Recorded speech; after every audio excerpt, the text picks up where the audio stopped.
programs and, of course, the professional programs as well. So we stand in a unique state. And one of our key values is service. When we say service, we mean the ability to identify social needs, and using our strength and our opportunities to take advantage of them. So what we are doing today is one of the services that we offer to the community for national development. And that explains why we are having this important dialogue, the UPSACT-FM Economic Dialogue Series. And I'm happy that you are here with us. Of course, this is the maiden edition, but we are going to have several others. Things that will bother us, and things about economics, business, finance, marketing, corporate governance. We'll use this platform to be discuss some of these things. And hopefully the discussions that we have can help shape our society, because we have one country. And our vision is to be a world-class university, and that's one of the reasons why we offer this. For today's program, the focus is on the budget, as I said. You recall that a few days ago, the Honorable Minister for Parliamentary Affairs and also the Leader of Government Business, Osechi Mensah-Bonsu, read the budget on behalf of the Government of Ghana, on behalf of the President. And he told us that the theme for the budget is actually economic revitalization through consolidation, completion, and continuity. Now, if these words are too big for us, he gave us a very simple way to look at it. He said we should call it the Wonya budget. And I find that more understanding, Wonya budget. So, if you are meeting here today, our focus is to discuss this budget. Now, a few things he mentioned the budget. He gave us a background. He told us that, which we already know, where we are coming from.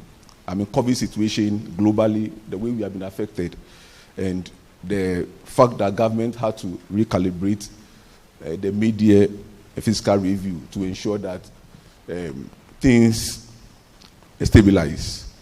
And having reviewed the budget, he told us that there are some strategies that government of Ghana is seeking to rely on to ensure that not only do we recover, but also to stabilize and grow and transform.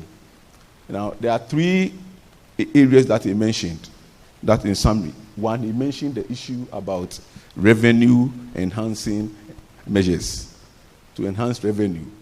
He mentioned the strategies that will be used, and he mentioned the fact that we are going to have revenue streamlined, to digitize, to ensure that the tax system is enhanced so we can collect more taxes. So revenue. Number two, he mentioned expenditure. And he mentioned the fact that there will be the need for control systems, there will be the need for efficient procurement system, there will be the need for we ensuring that the financial management system is improved and all of that. So the second thing he mentioned was expenditure. The third thing he mentioned actually was about the almighty debt and how to sustain it. And he said in the medium term, in less than 5 years, we should ensure that we come to the point where we are within the ceiling of a deficit of 5% and having a positive primary balance. So these three areas, strategies, is what we want to focus on this afternoon. So our theme for this program is breaking down Ghana's red 2021 budget. Now, when I said red, I do not mean the color red.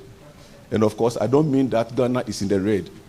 The red we are using is, the R is for revenue, the E is for expenditure, and the D is for the debt that we have. So we are analyzing the red budget. That is revenue, expenditure, and how to sustain our debt. And that is why we are here this afternoon. And we are privileged to have people from diverse backgrounds to look at this. Of course, one, we have a political class who are here, and we are privileged to have the Honorable Minister, the former Deputy Minister, the Minister of Finance, here, that I'm greatly indebted to for being here. One, because today is Thursday, and if you know Thursdays for a government official is cabinet day, cabinet meetings. And I know from experience, I'm working with the Minister for Education, it can start as early as 9 and go as late as 12 midnight. But here we are, the government has released him to be here with us. Honorable, we are extremely, extremely grateful for being here with us. But not just that, UPSA is personally indebted to the minister we have here now. Because as you entered our campus, I'm sure you saw the big projects. We have 2 massive hostels and then 2 twin tower buildings. So 4 10 floors at the same time. If there is somebody who made this possible, it is the former deputy minister who is here with us. Now, usually, like Ghana's budget, there is revenue and there is what? Expenditure. So I run a small economy here for which I'm the president, in quote. And so I know what it means. Now you'd have to go to the Ministry of Finance to seek approval to say, can you allow us to take some loans so that you can raise money to do this? I know that a lot of investors went and they were turned down. They will go 2 times, 3 times. Some are more illustrious. I mean, they've been there for years. They didn't get the approval. We are privileged that when we sent our documents to him, he sat down, used his financial background, analyzed the thing, and he said, I believe that UPSA can do this. He gave us the approval. So what we see, please, my students and faculty, let's give him a round of applause for the job he's done for us. Honorable, I assure you that you are not going to be disappointed because the projects are on schedule and they will be completed on time. And I do hope that you'll be one of the persons to come to commission them. In fact, we have already paid over 100 million out of the money that we got already. Thank you so much. The other person here also is the former Minister of Finance, Honorable Setekpe. I'm sure he doesn't remember me. But I left University of Ghana in 1992. That was over almost 30 years. And when I finished, you are looking for a job, so you go to the private sector, you just go and do some what we call any work job.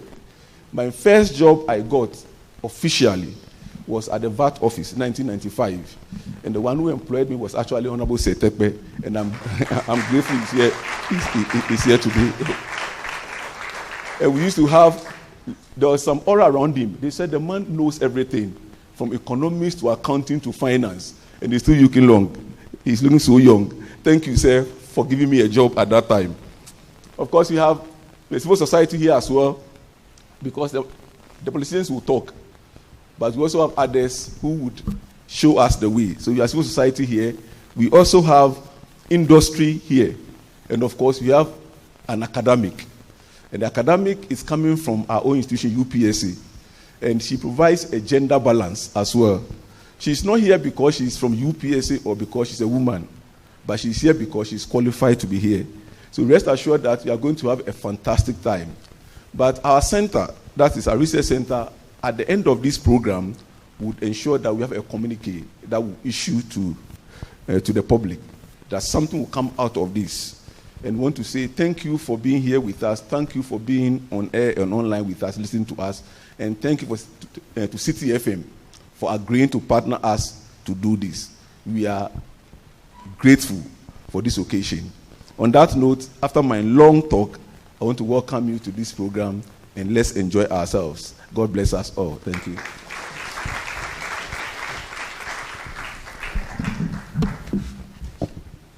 Thank you very much. Please put your hands together one more time for the Vice Chancellor, Professor Oko Amate.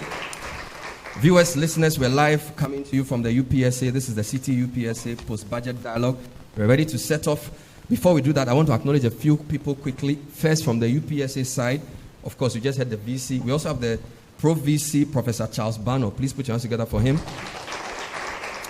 We're privileged as well, thank you, sir, to have the Registrar, Dr. Koyu Enim Wright. We're very happy to also say we have the Dean Faculty of Accounting and Finance, Dr. Raymond Jiwonu, here with us. Where's Doc? And quite a lot of academics. I want to acknowledge also Professor Ibrahim Mohammed, newly minted Professor, Chair Organizing Committee, Director of Research and Consultancy. Well, most of you don't know, when I was in level 400, he was a teaching assistant in economics. And he was good to us. So when he called that we should do this program, if he had marked me down, this program wouldn't have happened. So, Ibrahim, for helping me to pass economics, we are here today. I want to acknowledge a few industry reports later on. I want to quickly go through who our speakers are. I'll just mention their names to acknowledge them.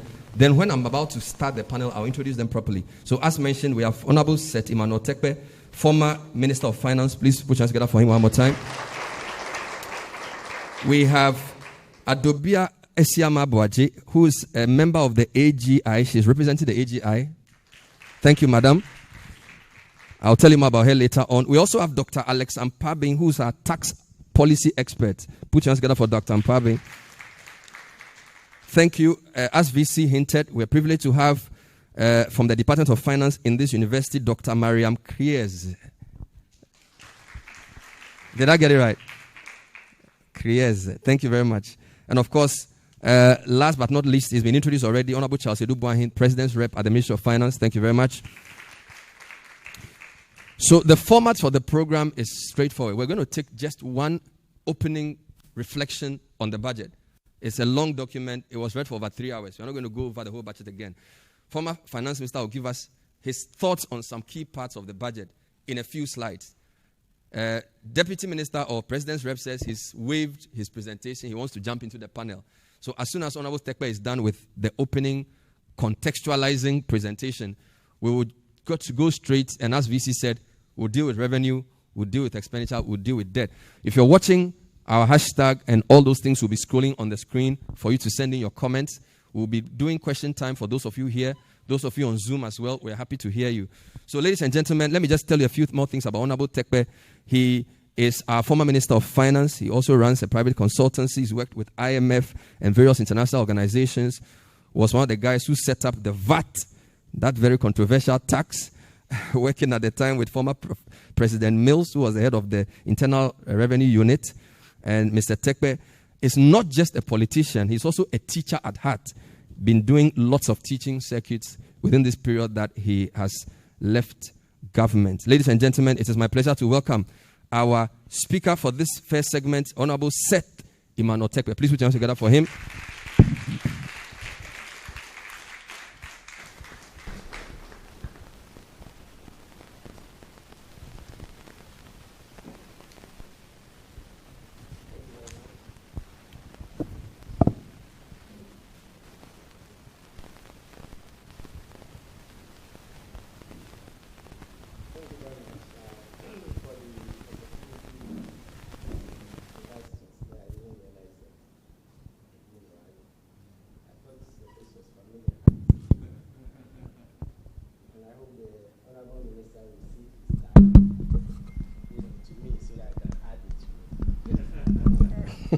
To the presentation. I've been on, I think, a couple of panels.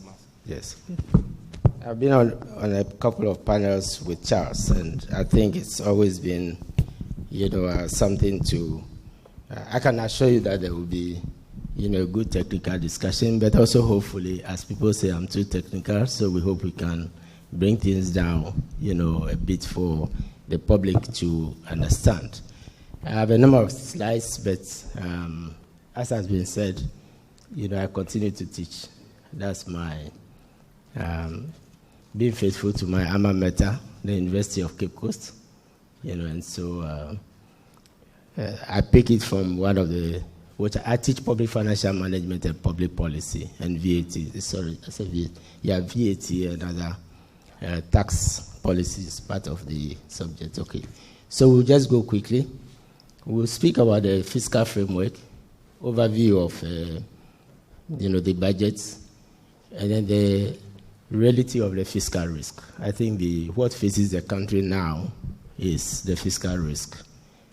It doesn't mean that we are overboard yet, but I believe that as in the past from the ERP SAP days, which when I started my employment, I believe that we would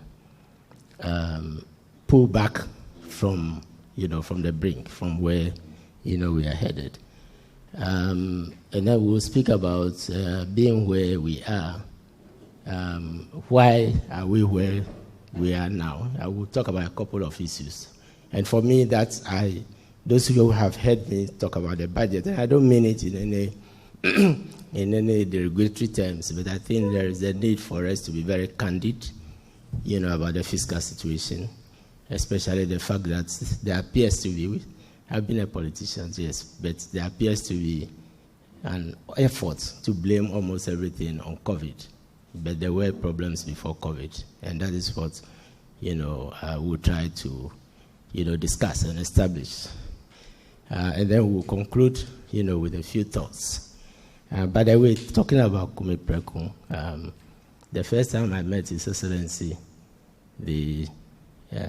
not just President Mills, whom I work with as Commissioner for IRS, and he was a board chairman, was also the current president. That was the first time I met him. You can't talk about Kwame Preku without, his name for those of you who do not know. I was younger then, and I thought everything was possible in the world. In 1995, the year of employment was the year the VAT failed, actually. And then it was reintroduced in 1998, 1999, 2000. So the VAT is 20 years old. And hopefully, we can have some brainstorming on it. Another one I'd like to suggest, since you have a dialogue series, is the PRM is 10 years old. And hopefully we can have another discussion on oil revenues and its utilization. Given a 1.5 year of heartache of discussion of debate, and I was then a deputy minister, that it took bringing experts from Norway and from those who were not doing it well. Nigeria, they were gracious, Trinidad and Tobago, for us to have the framework for the PRMA. So we have, a number of anniversaries around which I believe there will be some very interesting economic dialogues.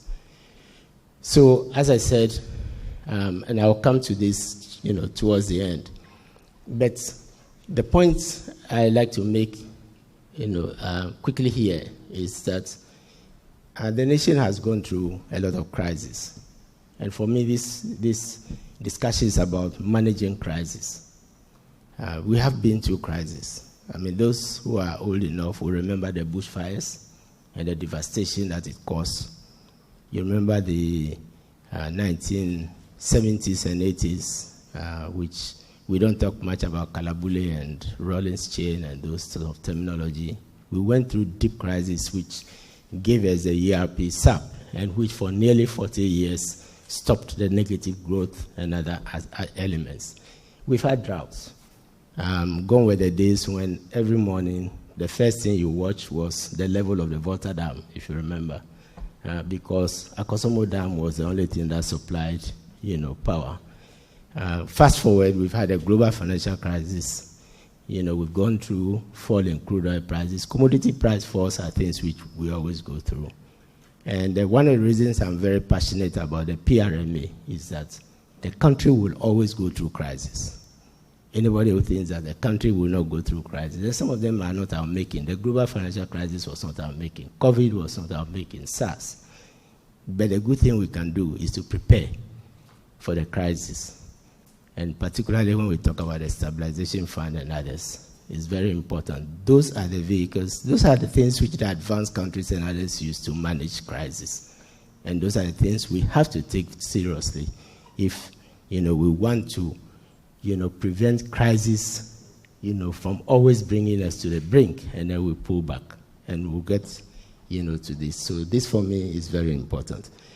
I also want to talk about best practice. One of the phenomena we have seen is, and many people agree that the government has a discretion, as to how to present the fiscal data. Yes, but we are, and I'm happy I'm in a university that teaches accounting. We have IPSAS, which regulates public sector accounting. And some of the things we argue about, should I show exceptional costs, in my public accounts, in my budget or not? Those are issues for IPSAS, IFRS. Things which accountants do regularly. And if it's good for business, it's good for government. And so it's important that we should have, be guided by standards so that we are all on the same plane and objective when we are assessing, performance.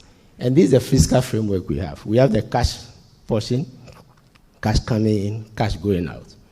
And then we have what you call the accruals. You know, you pay cash, you receive cash, but you always owe. It's like a household. You always owe. You know, you borrow things, you pay things, you buy things deliberately on credit, like mortgage, cars, and the rest, and you pay later, right? There's a treatment for it. And the one I like to focus on is how do we treat exceptional items? Banking sector, you know, costs, energy costs. You know, those are the things that are leading us to where we are, putting them in footnotes and the rest. How different are they from single spine? How different are they from, you know, past crises that we've gone through, for which we have had to find solutions? There must be a way of treating it. And the fiscal framework has always had a methodology for treating it. And then you always end up with a deficit on both, which you must finance, and that leads to the borrowing. Strictly speaking, no government should borrow beyond the balance that is brought down from the first two. Right? Borrowing must be within that. Whether you are going to borrow through treasury bills, you are going to borrow through bonds, you are going to borrow through whatever that means. That is what the Constitution mandates. And that's the Appropriation Act. So the deficit is in appropriation law, and we mustn't exceed it. So when we are, you know, some of them are law, and then your balance based on your borrowing and your payment of past borrowing is very important, for which reason we establish a sinking fund. You know, we'll be talking about borrowing again. We'll be talking about debt, for which, and by the way, the debt is 80.1%. It's not 76%. Because if you add the energy sector, bailout, and other costs, it's 80.1%. So we've crossed the 80% mark. Because the debt, whether you include it or exclude it, has to be financed. We'll borrow for it. It can be through ESLA bond, it can be through sovereign bond, or anything. You know, you would have to finance it. And that is why we say always the debt is what will expose you, no matter what the methodology, you know, that you use.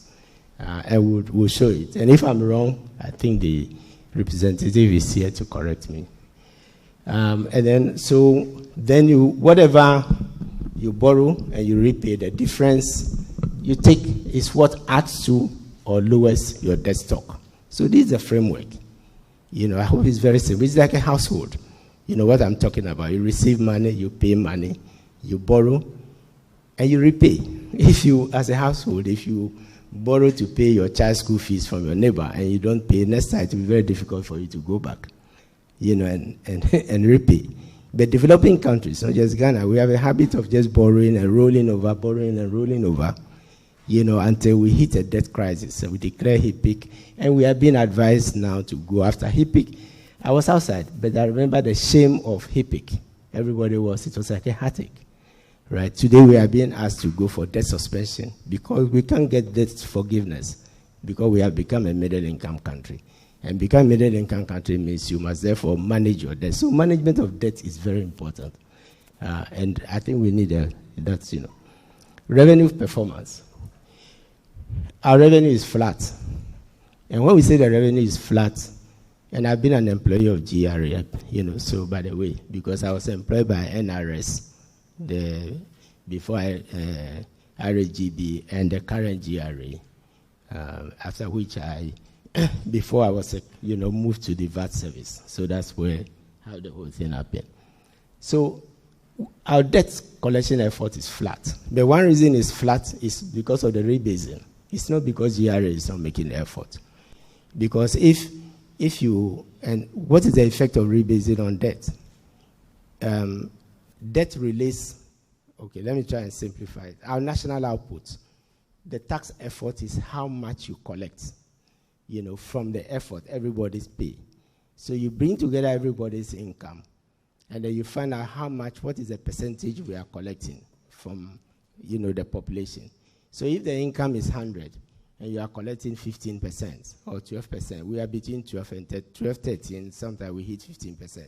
It means that of the total income of the population, 100, you know, we are collecting 15%. Government is taking 15%. Right? That's what the tax to GDP ratio means. So that's what the tax efforts, you know, to simplify it. That's what it means. Right? Now, if you rebase, your 100 becomes 150 or 200. So the same 15% Now will be divided by 200, and it will give you 7.5 instantly. That's what rebasing does. And it means GRA will have to put in more effort. Right. And I think this is one of the reasons we rebase is because the sector of the economy is changing. It used to be agriculture. Now we have services, financial services, construction. There are this new edifice. It was built by companies and businesses. So we cannot continue taxing cocoa farmers as if they are the only ones. We must extend the tax to the financial sector, and we must extend the tax to the construction sector so that they also, share the burden, to quote, to quote the current balance that is going on. That is another way of expanding the tax base. You are dealing with the formal sector, the financial sector, services, and the rest. But if you don't bring them in, you are not expanding the tax base. And this is the rationale for some of the taxes that were imposed on non-core financial services, the VAT and others, so that we can expand the tax base. These were rolled back. I think we need a consensus on some of these issues. Now that we have all come to realize that, some of the taxes that have been reintroduced, probably it was too early to pull them back because we had gone through financial crisis, global financial crisis, and the rest, and the economy was still a bit wobbly. So immediately you are hit by another crisis, then you have a problem. But the story about revenue is that the revenue is flat. It's not generating enough revenue. But we have expanded expenditure significantly, right? Many for good, free SHS, all the initiatives, and they have all the expenditure, and they must be financed. So if you don't raise enough revenue, then you end up borrowing, right? And again, let me come back. If you borrow, you must learn to pay. And the other thing too is that to prepare for a crisis, you don't prepare for the crisis during the crisis. You don't prepare for crisis during the crisis. You prepare for crisis when the times are good. So you prepare not to borrow from your neighbor when you get your bonus. You prepare not to, feel the shame of your neighbor coming to demand the debt and whatever. When you get a salary raise, you save some, so that when the child is going to school, the neighbor will be wondering, oh, this woman has not, or gentleman has not come, for money this time. Maybe he's gotten some inheritance or something. So that is the point. We must continuously improve on revenue performance. Can we move on? So we do have some tax measures. We'll talk about them during question time, mostly. The VAT flat rate scheme and the rest. I would like to defer that, and also there's somebody going to talk about taxes. But this is the table. Again, later on we'll make it available. It's not yet complete. We are trying to, update it. But let's go to the graphs quickly. So this is how we are performing, right? And every country has major taxes. In our case, it's the corporate income tax. The strong taxes are corporate income tax, VAT, excise duty, and import duty. If you keep disturbing these instruments, if you keep disturbing them, and you don't allow the underlying policies to remain, from one administration to the other, you disturb GRA, you disturb business, you disturb, those who pay the tax. But you create problems for them because they have to be changing methodology, they have to be updating, these computers and things, and the cost of, that's what we call the cost of compliance. The cost of complying with the law becomes excessive. And so, by way of recommendation, my main thing is let us allow, the VAT. I was the national coordinator. It replaced a lot of taxes. Let's not introduce other taxes in the name of VAT. VAT was introduced to replace a lot of sales and service taxes that were in the regime. Let us allow it to be the number one tax on consumption. Let us not take it out, because when you take it out and you block the credit, you destroy a feature of the VAT, because that was what the old ring system was doing, and that's why we replaced it with VAT. The fact that we've done rebasing, the fact that we have had difficulties and the rest, does not mean that GRA will also have to, the more you keep changing, and sometimes our technical people need to be a bit bolder, to tell the policy people that this is the effect of the change. Corporate income tax and the rest. So let's allow the structure to remain. Let's not think that you generate more revenue. And there's a graph which I will show you, which shows that all the changes that have been done with VAT in the past in particular, corporate income tax is now earning more. You see that it is inverted. Next, the next graph. Next, I hope it's there. No, okay. Yeah. Okay, so let's move now to public debt. As I said, if you don't generate enough revenue and the expenditures don't come in, and the main thing about the expenditure is the interest payment everybody is talking about. It's about wages. We cannot make the public service the vehicle for employment completely for the economy. We must generate employment in the real sector. When I say the real sector, in the services sector, energy sector, that's why investment matters. That's why we must devote some of the budget resources to boost investment, to borrow, and to repay the loan, so that we can create employment and not be putting too much, on the public sector. That would lead to a lot of, problems. Let's look at where we are with that. The graphs, please. Let's go to the graphs. We'll later discuss this, but we all know it's next. Yes. So this is the nominal path. This is from 2012, 2013. I choose 2013 not for political reasons, but because that's the year the rebasing started, and therefore you can speak objectively, in making comparisons. Okay, so this is our path, you can see. But the nominal often goes up. But you need to flatten it through repayment. Next. Is the real one, and the one that is of importance is the one below. That is the rate at which we are borrowing.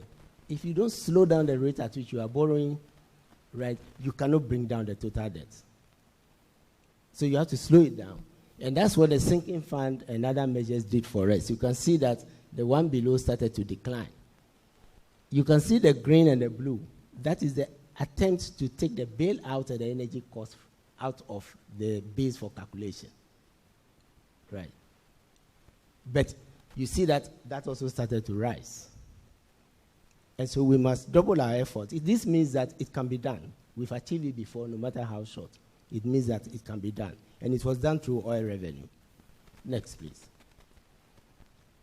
So we'll discuss the public debt issues. As I said, the main theme is if you must borrow, you must also learn to pay down the debt. You can't just be refinancing. I did refinancing, but we supported with a sinking fund. So you can't just be doing refinancing or reprofiling, into the future, throw the debt into the future and not pay it to catch up with you. Because you have to pay the interest and you have to pay the principal. Next, please. Okay, why are we here? Let me tackle just 3 issues, quickly. I know my time is up, I'm told. First of all, why do I say that COVID should not be blamed for everything? And we can treat this during question time. When the IMF did Article 4, and when we went for the COVID loan, we gave some numbers to the IMF. This is the origin of the so-called parallel reporting. We gave some numbers to the IMF. Initially, it was 0.2, reversed to 2%. If you correct some arithmetical and other errors, there was a gap of 7%. Article 4 came before COVID. And we gave those numbers to the IMF ahead of the COVID, because we're there for the COVID loan. And when you go to the fund, you must make disclosures. So there's a 7 percentage point gap that needed to be filled after the correction. That is what translated in the deficit moving from 4.5, to 11% and to 13%. That's point number one. Then we did a number of set-offs in 2016, on the 2016 numbers, right? And again, in question time, we can illustrate. 2016, it was increased, the arrears were increased by 5 billion. We are told that it was paid. The Auditor General says that they were rejected, right? It was a set-off, and we can discuss that also. It was never paid, or it was paid outside the budget. These are the things that have come home, to roast. So let me just state in summary, and during question time, we can go back to some of the slides. We must learn to pay debt. We must, of course, intensify the revenue generation effort. But let us have a consensus on how we calculate revenue, how we calculate expenditure, how we calculate debt. And here, let me take the opportunity to call on my own profession, the Council of the Institute of Chartered Accountants. Please give us a standard. Give us IFSAS. In 2015, we requested the Institute of Chartered Accountants to give this country a standard in IFSAS, adopt IFSAS. It is global. And it settles the question. So it's not up to me as minister or another person as minister to say that I can include this and I cannot exclude this. I believe those from industry know what I'm talking about. You don't apply IFRS and choose what you want to include or what you don't want to include. And I hear a lot of noise again about auditing, ethics issues, methodology issues, independence issues. These are the core of auditing. Again, the Institute of Chartered Accountants, the silence is deafening. The silence on what is going on with the Auditor General. You are the standard setters. You are the ones who have to tell the nation what does independence mean. You know, what does it mean within context of the Constitution? I think the profession can do a lot. I belong to that profession. You know, that is why we did the PFME and others. So let me take this opportunity to ask the Institute for Chartered Accountants, which is a legal body, to come up and play its objective role, which was, defined for it, both in the matters of public accounts and in the matters of auditing. Thank you very much. Thank you. So that was Honorable Setekwe. Please collect your mic. So that is for you alone. Thank you. So that was the former Minister of Finance, Setekwe, threatening to be a lecturer, because I think people have been telling me he should go and lecture. So he wanted to take this one to Charlie, deliver Budget 101. I was gesticulating that the man's time is up. And I wasn't even looking at my face. It was just flowing. Anyway, thank you very much for speaking.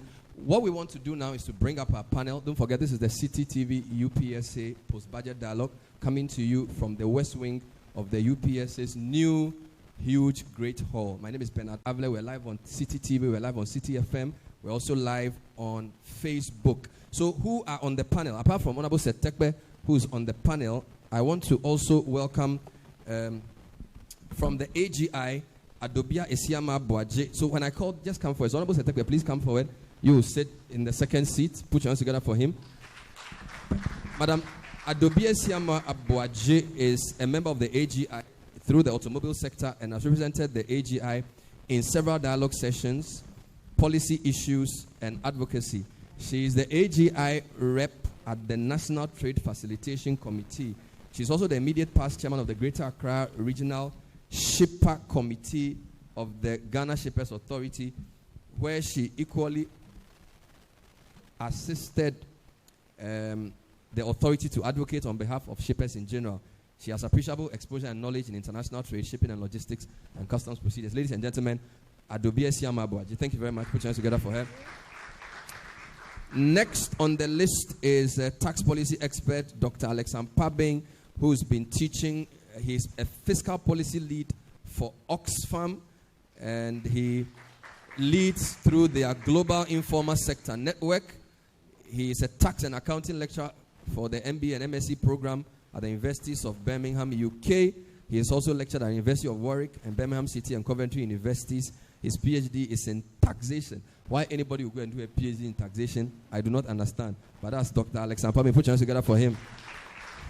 Of all the problems to solve in the world, you want to do a PhD in taxation. Something is definitely wrong with you. He's a good friend, so I can do that. We're very happy to also have one of our leading financial minds. She indeed started her corporate work as an internal auditor, accountant, finance manager, external auditor, and investment analyst before moving into serious academia. Now, she also worked with the SEC, where she was appointed the issuers manager for the Securities and Exchange Commission.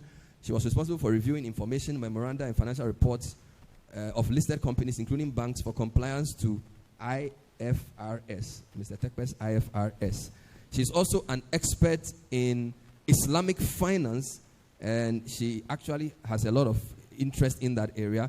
And her PhD is in finance, and she's also a chartered global management accountant. And of course, she is one of the leading lights at the University for Professional Studies Department of Finance. Ladies and gentlemen, Dr. Mariam Crazy.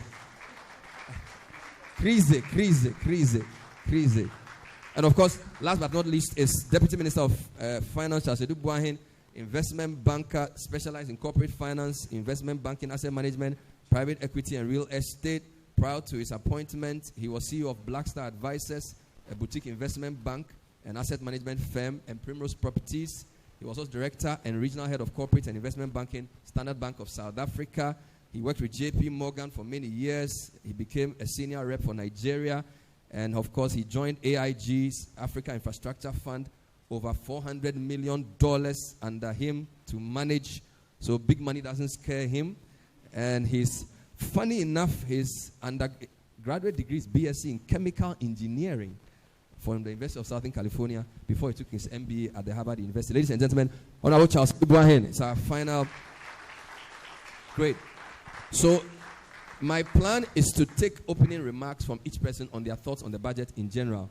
5 minutes to the max. But Mr. Tekpa has taken over 20, so you can even make it 3. I won't be angry. So I'm going to start with the AGI. What are your initial thoughts from the AGI perspective? When you saw the budget, they say Yeko, Yenim, and all those things. What are the key things that you saw by way of your opening remarks? Thank you very much, Adubia. Hello, good afternoon to you all. And thank you. Actually, I tried to put a few things down, and I had some papers with me. I was quite disturbed that, in this day and age papers, I could have put something on the tab instead. But when I walked in and I saw Honorable Setepa with some files and some papers, I said, it's not out of place. And then when I see Honorable Dubois and what he has, I said, I think when it comes to these papers are normal. That notwithstanding, AGI as business and industry, we were pleased to see the budget, especially when you see the reliefs aspects of it. Haven't seen that there is a permanent exemption of capital gains on the stock exchange, some rebate for the hospitality industry, and then, angels don't do business, and so you have people who will not be compliant. And so having had the aspect of a waiver of interest charge and penalties for filing second to fourth quarter was a relief. These, in addition to the Ghana Cares and other reliefs, administrative, we thought that, it was good. However, we had challenges. When businesses are paying taxes, of course, they would have challenges with a few of them. And especially with the hospitality industry, the 30% rebate. We are asking ourselves, one of the industries or the subsectors that was hard hit with the pandemic was the hotel and restaurants, the hospitality industry. And so you realize that from certain statistics, there was a contraction of about 45% in that subsector. And if there's anything to be done for them, then it shouldn't be at the output level of giving a 30% rebate in taxes. Because around this time, they rather need to be cushioned, need some working capital, some inputs to revamp and recover from the pandemic. And so we felt that that should be looked at again. Then the banking sector, the banking cleanup, levy of 5%. 5%. We are asking ourselves, why is the banking sector being levied 5%? Well, there was a mess. It has been cleaned up. Government has expended, and so the banking sector would have to foot that. However, there is already a national stabilization levy of 5% again, pre-tax, and so that makes it 10% pre-tax. And we don't expect the banking sector to absorb this 5% against their profits, their net. The likelihood of it being transferred to industry, to business, to individuals is very much on the high side. And so we feel that that can equally be looked at because, again, during the pandemic, there were other subsectors that did well. I wouldn't say made profits. They did, though, but some sectors did very well because we're all skeptical going out, those who would work from home, and technology was needed, internet data was needed, so certain sectors did quite well. It would be fair to distribute this over some sectors so that the burden will be easier on all of us. Aside that, as businesses, when it comes to NHIL, when it comes to VAT, it's a big problem because we are looking at manufacturing and we are paying import taxes. Even if you are manufacturing or you are importing, you import raw materials, and so you pay import taxes one way or the other or for your inputs. And then there is the flat rate, which is also being moved from 3% to 4%. But we'd like to look at the NHIL from 2.5 to 3.5, excuse me. We're already paying tax on tax by the calculation of the VAT. That is adding the 5%, the 2.5 NHIL and the GET fund to the base before we strike the 12.5%. This makes it 6% now. Now, if you look at it, you say one is paying 17.5%, but in the past, it was actually 18.125%. And now that the NHIL has been changed to 3.5, it makes it 19.25%. And for businesses, this is significant. It's significant. Apart from that, we're also looking at the flat rate from 3% to 4%, another 1%. This is around the time you are considering the African Continental Free Trade Agreement, Free Trade Area. And you know that the market is going to be opened up. We should be poised for competition. We should have capacity, scale up, and take advantage of the market that's available. But if you're having taxes coming up in this format, then how are you going to position yourself to take advantage of this intracontinental trade? And so these are some of the challenges, because when it comes to manufacturing, the cascading effect of the taxes in the distribution chain is a major problem. The importer imports, sends it to Okanshi, and retails it gives it out to the retailers for it to be retailed. That's it. But the manufacturer manufactures, it goes to a key distributor, it goes to a wholesaler at 4%, it goes to a retailer at 4%, it goes to final consumer at 4%. So you realize that at each level, there is the tax, and it's a real concern. Wow. I guess we can go into the details as the discussion progresses. You said you came as if you didn't have anything to say, but you've already dropped about 4 bullets. And I see that the minister is writing giddy giddy. So let me bring in Dr. Ampabi. But thank you. That was the AGI's rep, Mrs. Adobia Esiamabaji. Appreciate it. Dr. Alex, what are your initial thoughts? I know you're a taxman. We are dealing with revenue now. Don't forget the key. There are 3 questions for the program. Revenue measures. How well have they been put together? Expenditure. Do they reflect our priorities? Debt. Is it sustainable? So those are the 3 questions. Are the revenue measures affordable? Are the expenditures well thought out? And is our debt sustainable? So those are the 3 broad questions. You are the tax man. Revenue measures. There were 4 freebies, and then there was about 5 new taxes, if I'm not mistaken. What are your quick thoughts, Alex? Thanks very much, Ben. Quickly on my observations on the overall budget. Some of the areas, personally, I was very happy to see on the digitized economy. You know, the world is moving, and it's getting to the time when most activities are being digitized. And I think the policies being proposed for the gaming industry is one area. Personally, I believe is the step in the right direction. With the COVID, most businesses are moving online, digitally. Ghana, you go on a couple of websites, and literally you can buy from a car to property to anything online. So we can't just be sitting on the brick and mortar approaches and believing that that's the solution to our DRM.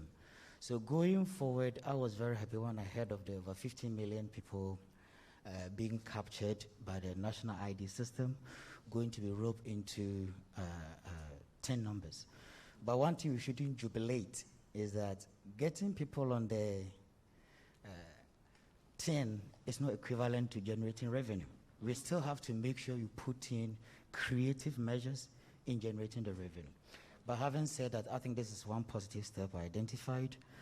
The informal sector support, I think, is good, because in the midst of the COVID, the people who I would say massively hit were mostly within the informal sector. We all know credit to the private sectors have dwindled in the banks as per the report. So if individuals are not getting credit facilities from the bank, then they need something kind of support to help move them. Back to my surprises, I think like any other person, I was a bit concerned with the indirect taxes, the numbers. Not that indirect taxes are bad in their way, and especially looking at this critical time, you ask yourself, what options do the government have? COVID pandemic is there, expenditure is growing. Government has a very limited options to cut deficit and put investment into the right areas. So my thinking is that I hope these measures become temporary, because I think from successive government as a country, we lack creative measures in mobilizing revenue. And here both past and present government are guilty. We are very much interested in the low-hanging fruit. Okay, let's go for levy on fuel, because when you buy the fuel, you don't have a choice. Let's go for more indirect approaches like the VAT and the rest. But then we ask ourselves as in, is that the sustained way of developing revenue? I was looking at, I look at the budget, and you'll be surprised to see these 4 taxes which is being implemented. The road tax is not yet out, so I'm looking at the 4 being implemented in 2021. We are generating just over 2 billion. From the 4 indirect taxes? Yes, as per the budget. But then we have a tax exemption bill, which is before Parliament. And it's been there for how many years?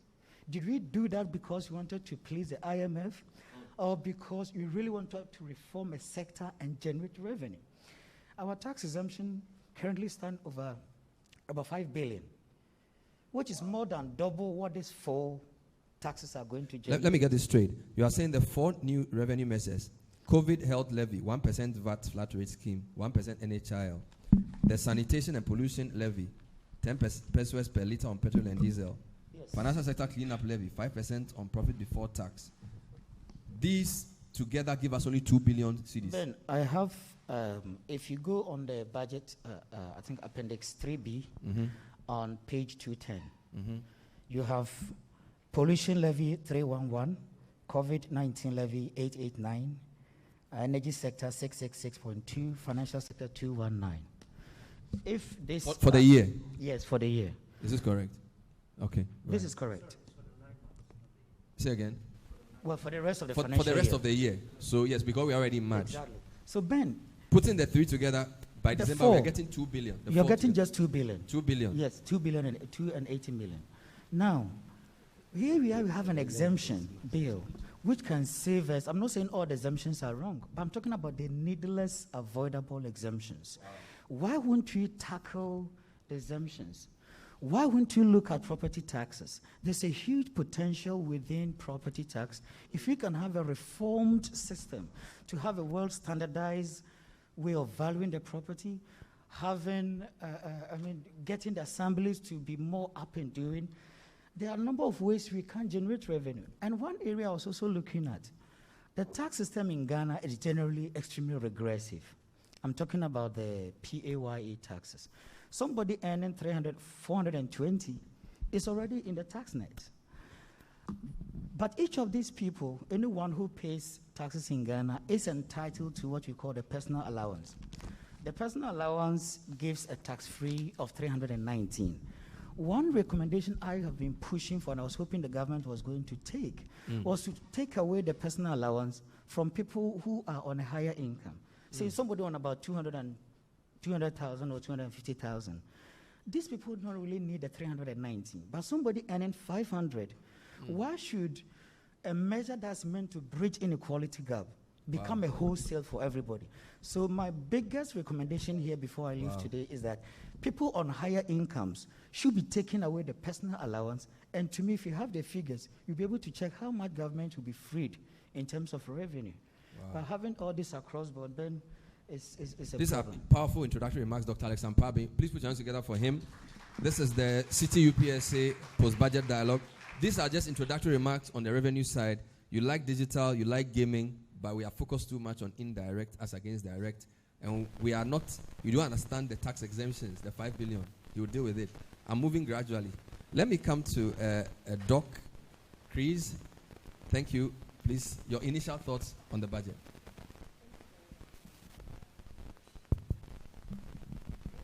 Please check if your mic is on. Check if it's on. Okay, thank you very much, Bernard. Let me start by stating the obvious that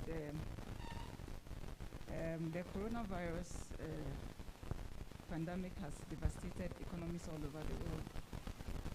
And having survived the initial phase of the shock, policymakers are now shifting their primary attention from the initial focus of building resilience to putting their economies back on the recovery path. Now, we in Ghana are also doing the same.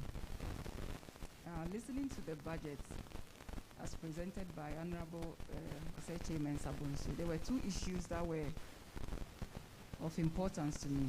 Number one was what measures government was putting in place to put us back on the road to recovery, and then two was how we were going to raise the necessary financing to support these measures.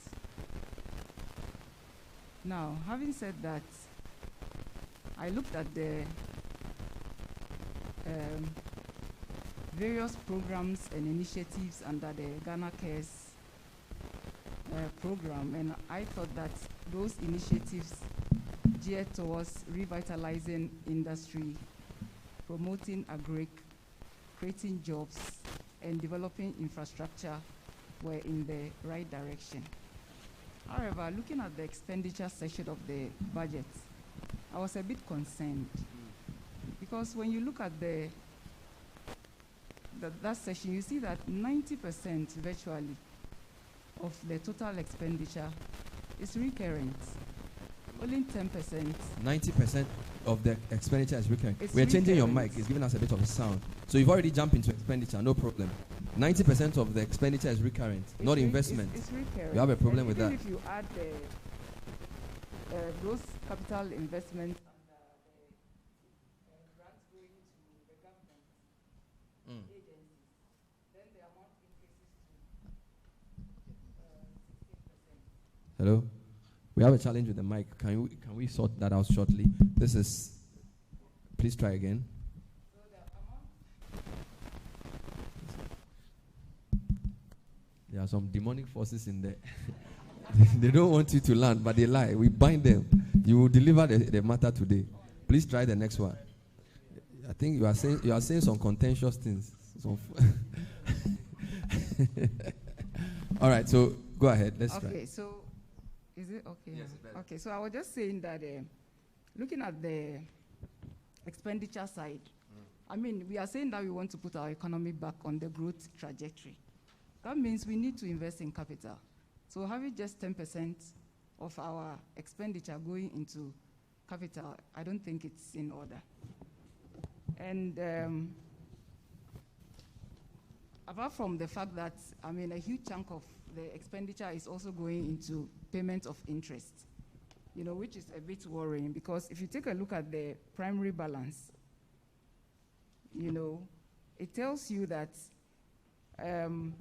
out of the deficit of 9.5%, a huge chunk is being accounted for by the amount of money we are using to pay interest, because otherwise we would just have had a deficit of 1.3%. So these were matters that were a bit worrying to me, looking at the expenditure part of the budget. All right. Now, going to the revenue part. Yes. So let me just get you straight. The two issues with expenditure are the inordinate amount on on recurrent expenditure, and the large chunk go into debt servicing. So the relative proportion of it's a problem for you. Recurrent versus capital expenditure. Let's deal with revenue. So looking at revenue, for me, I wasn't expecting to see, taxes at this time. All these new levies. We are talking about putting our economic back on the growth trajectory. People are already, strained. Their incomes are strained. And then you are introducing all these indirect taxes, that will definitely reduce, real income. And when real income goes down, the consumption and demand is affected, and that affects output. That's why I'm not surprised that the AGI is complaining, because it actually will affect their bottom line, and then eventually it feeds into the entire economy. So that was also... You agree? It will disturb you. Okay. It will disturb you a lot. Okay, go on. So that was my concern when it comes to the revenue part. But having said that, I can also understand the position of the government. I mean, this is a situation where you have a deficit of 9.5% to cover. Already, your debt to GDP ratio is very high. So what room do you really have? You have two options. Either you borrow or you mobilize, revenue. So if you're already hitting the wall in terms of your debt to GDP ratio, it means you are in such a tight corner. The only way you can do is to look at the other direction, which is to try to mobilize, more domestic taxes. So I can understand why the government will, at this time, look in that direction. In the short term, I don't see any other option. But in the long term, I think they should be really looking at, a massive effort, like Honorable Setekwe has already said, massive effort towards mobilization of tax, revenue. And also we should look at the administration of the taxes, provide more logistics to help the collectors to do their work properly. And secondly, we should look at some of our exemptions and concessions in terms of the taxation, like Doc said here. So these are my, initial... You people came with a lot of bullets, and it looks like we arranged the bullets in order. So Setekwe, then AGI, then Charlie, I'm even worried for you now. I don't even know how you are going to deal with this, because there's so many things. So I'll get you a mic. Get him some water as well. It's going to be serious. So, what I want you to do is to do revenue first, okay? Or I think that we're on revenue, so let's do the revenue issues first. I think some cogent points have been raised, general points by Honorable Setekwe. AGI has made specific comments about how the taxes will affect their productivity. He has spoken about the relative between, of course, direct and indirect, although he comments for some of the digital and gaming stuff. And she's also said she's surprised you added all those taxes. So you can box them together. Please bring my guest a mic. It's very important. Whilst I'm talking because I want him to get a mic. So please hurry up. And then we will then deal with the expenditure issues, because that's a nice segue. And I thank you for leading us into that. In the meantime, if you are watching us and you want to contribute, there's a number we've put on the screen. Please send your comments. We'll try and read them as quickly as we can. And if you're on Zoom as well and you feel pressed to say something, put your comment in the chat on the Zoom. And those of you who are here, please give me a wave. Are you happy? Are you excited? Is it going well? Are you praying for the minister? He needs tongues because it's very serious. So we want to get him to respond to this, but somebody can't seem to give you a mic. You know what? You are wearing a mask, so just take sets. Just take another mic. Yes, just use another mic. I can't wait all day. So, Charles. Thank you. I was so glad when you mentioned that my first degree was in chemical engineering, because that tells you why sometimes I don't understand all these terminologies and, indirect tax, direct tax, I don't know. But what I do know is that we have a problem. And it's my job to try and figure out a way to solve it. Yes. And the last 2 or 3 months or so, we have been tearing our hair out trying to figure out what to do and what our options are. I think, first and foremost, before I get into the revenue, I think let me set the background for this. My big brother, Setekwe, talked about how, there were underlying problems and we're blaming everything on COVID. Be as it may be, I think, you can't compare COVID to a Rollins chain type situation or some other kind of. COVID is almost like a pandemic. It's almost like a force majeure situation. It's the kind of shock that is unprecedented. In fact, I think we said in the budget that I don't think since the Spanish flu or influenza of the early 19th century, or is it the early 20th century, we've had such a devastating health pandemic. And not since the Depression have we had such a devastating economic impact. And it's worldwide, you know. In fact, the last 3-4 weeks, I've been closely monitoring other budgets just to see what people were doing. You know, South Africa said they're going to do a 14% deficit this year. They're going to do, I think their economies contracted by 7.5%. The United Kingdom said their debt levels are going to go up to almost 98% before they start declining. You know, their deficit is also, I think, in the double digits. And they've spent over 325 billion pounds on the pandemic. Crazy numbers, you know.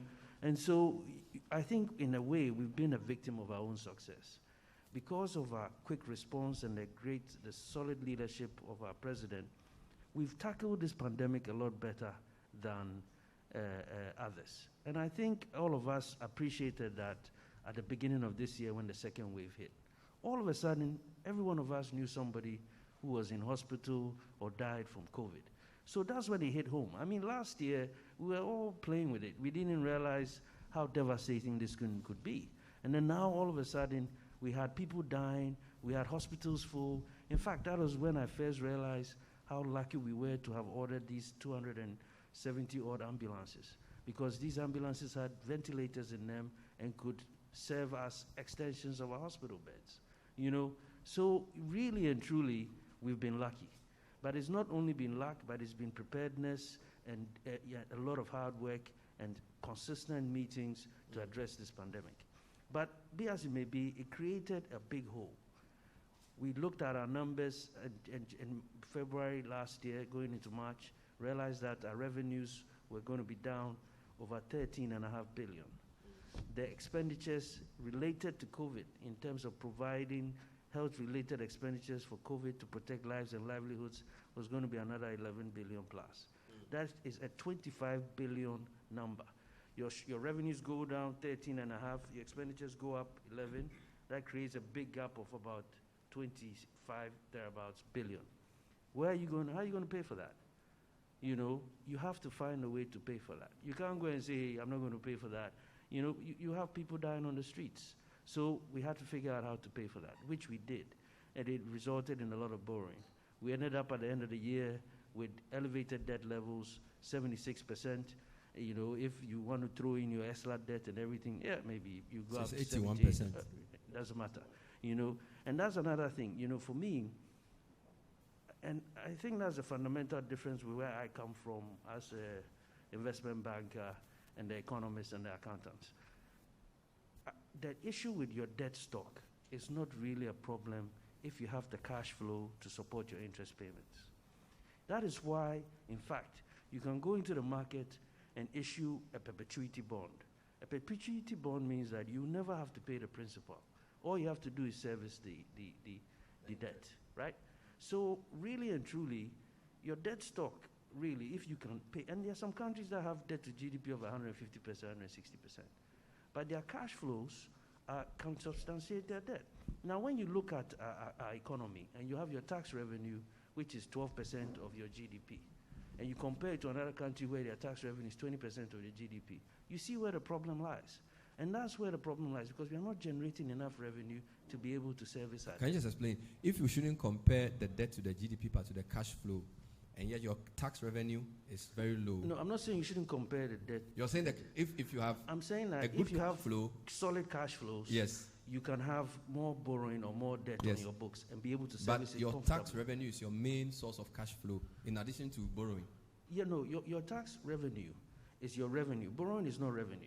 I know. Right. So that's what I'm saying. So then our cash flow, our tax revenue is very low. Yes. So it means that we shouldn't be borrowing, we shouldn't be having a debt to GDP of 80. No, we can't, because we can't afford it. So that's why right now you look at it and your revenue, your interest expense is almost 50% of your revenue. Yes. And that's where you now come and look at your revenue measures and say, what do we do? Now, unfortunately, we were at 62% debt to GDP in 2019, end of 2019.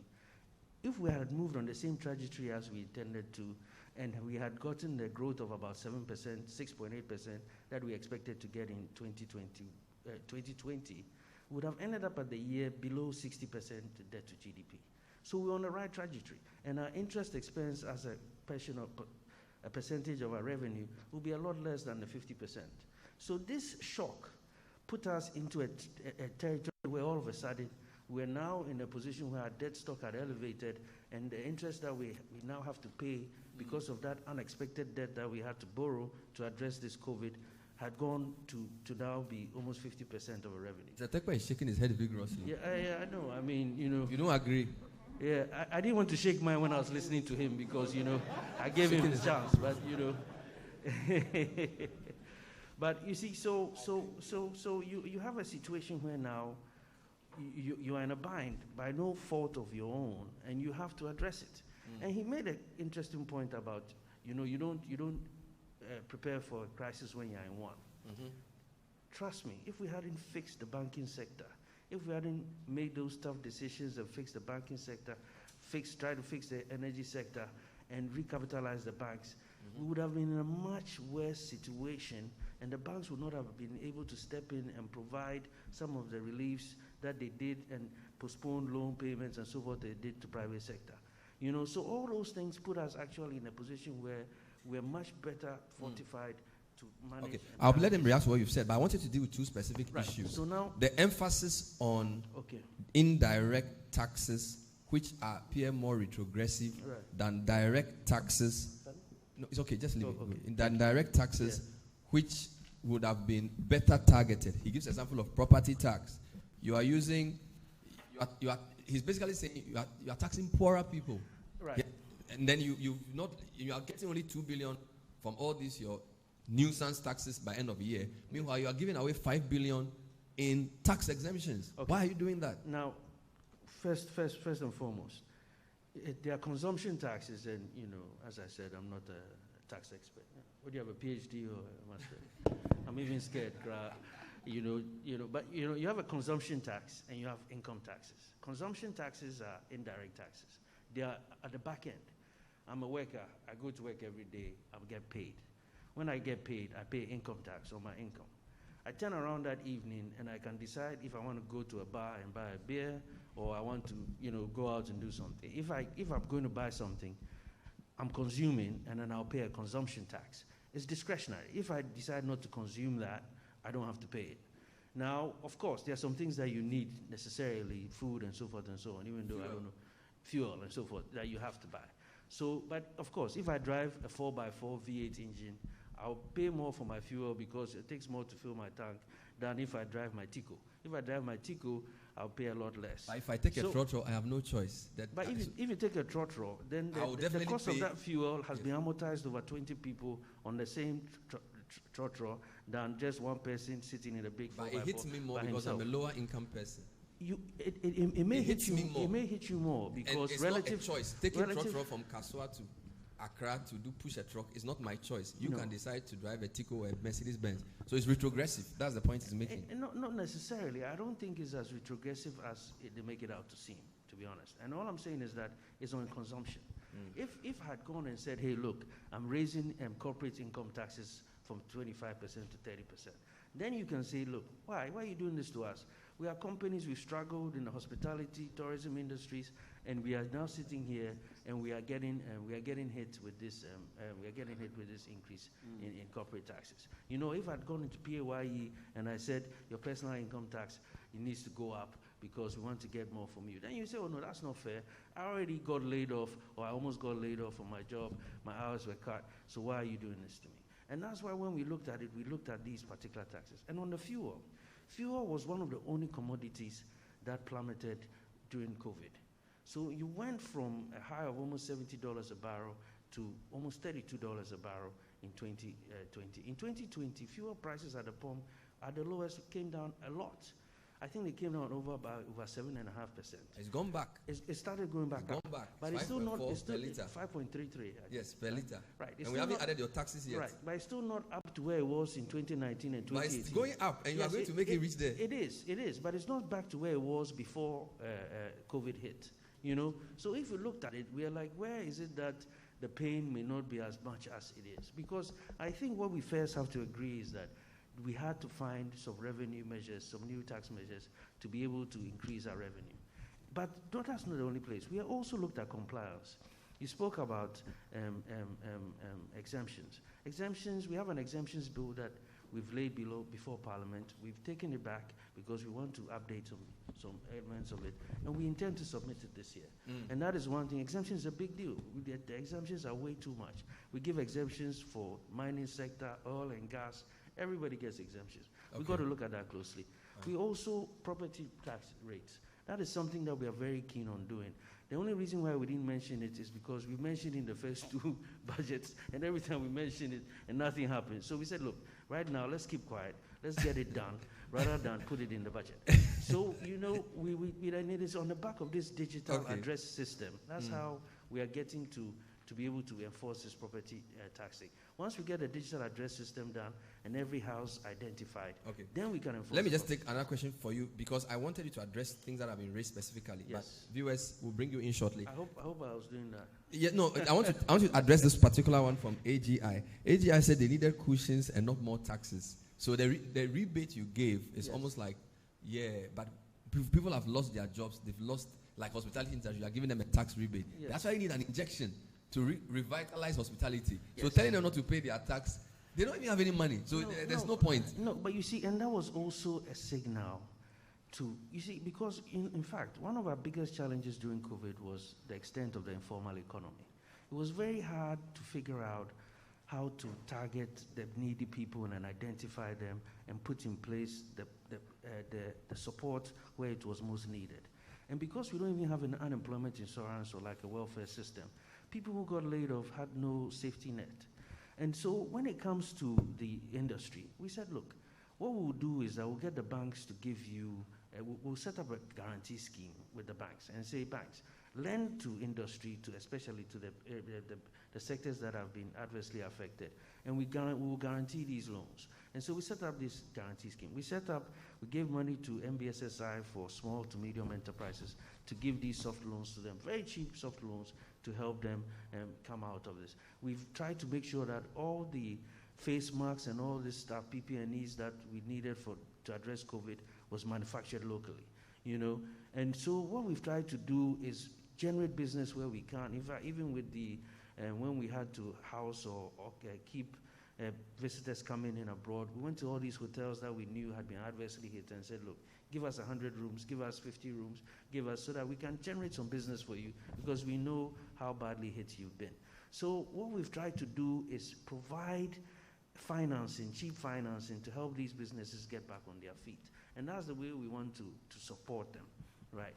And I know the lady mentioned that, we should be taking some money from the communications firms and the ones who have, earned a lot of money and giving back. But they are also finding ways to give back. They're giving free bandwidth. Just another quick final question. She raised points about the banking sector, 5% you were charging, and the VAT and NHIL and the flat rate taxes. Essentially saying that it's going to hamper their work because they are into production. It's going to make their work more difficult. If you are going to revive the economy, you need these guys. Because they are the guys who employ, they produce the stuff we need. Did you consult them before you came up with these taxes? We had some stakeholder consultations, but not with, we met with the union, some of the union members. But not AGI? But no, I don't believe we met with AGI. No, we didn't. I see.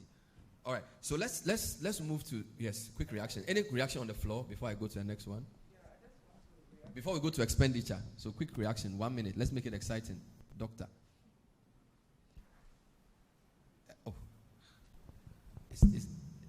I don't know why they keep doing this to you. Hello. Yes. I just wanted to react quickly to the minister. Charles's comment on the fact that they were actually touching consumers and not businesses. Yes. Businesses produce for consumers. So if they produce and the consumers cannot afford, then they cannot go on producing. So on one hand, I do agree that you did, support businesses. You gave them all these incentives and then money to help them. Unfortunately, these taxes that you impose are indirect taxes that, like I said, affect the real income of consumers. And so they will not be able to, demand the products that these businesses you supported produce. Okay. So it's like, I don't know which word to say. On one hand, you help the businesses, and then on the other hand... It's called robbing Peter to pay Paul. Yeah, okay. Thank you very much. So essentially, that's what you did. It's like robbing Peter to pay Paul. So thank you for that. We're not going to make it. Just go quickly. I'll come this way. Yes, you next. Yeah, I think it's very refreshing to hear from Mr. Charles that Ghana is at least moving towards somewhere with exemptions. And I'm going to hold on to his words, and I think we are going to do that. By the end of the year, we are going to have an exemption bill. One thing I also, on behalf of the civil society, is that you will need to consult it. We want to work with you, especially on the exemptions. We are ready to offer any support we can. We are ready to work with the government in this. Again, back to the indirect taxes bit. You see, very quickly, you look at this tax they call the Ebola tax. Mm-hmm. Yeah, it's going to generate, I think, about 311 million. Yes. This issue, I believe that government don't have much choices based on the situation you are in, and we all appreciate. Personally, I sympathize with the government, but then I think going forward, local pollution cannot be better managed by central government.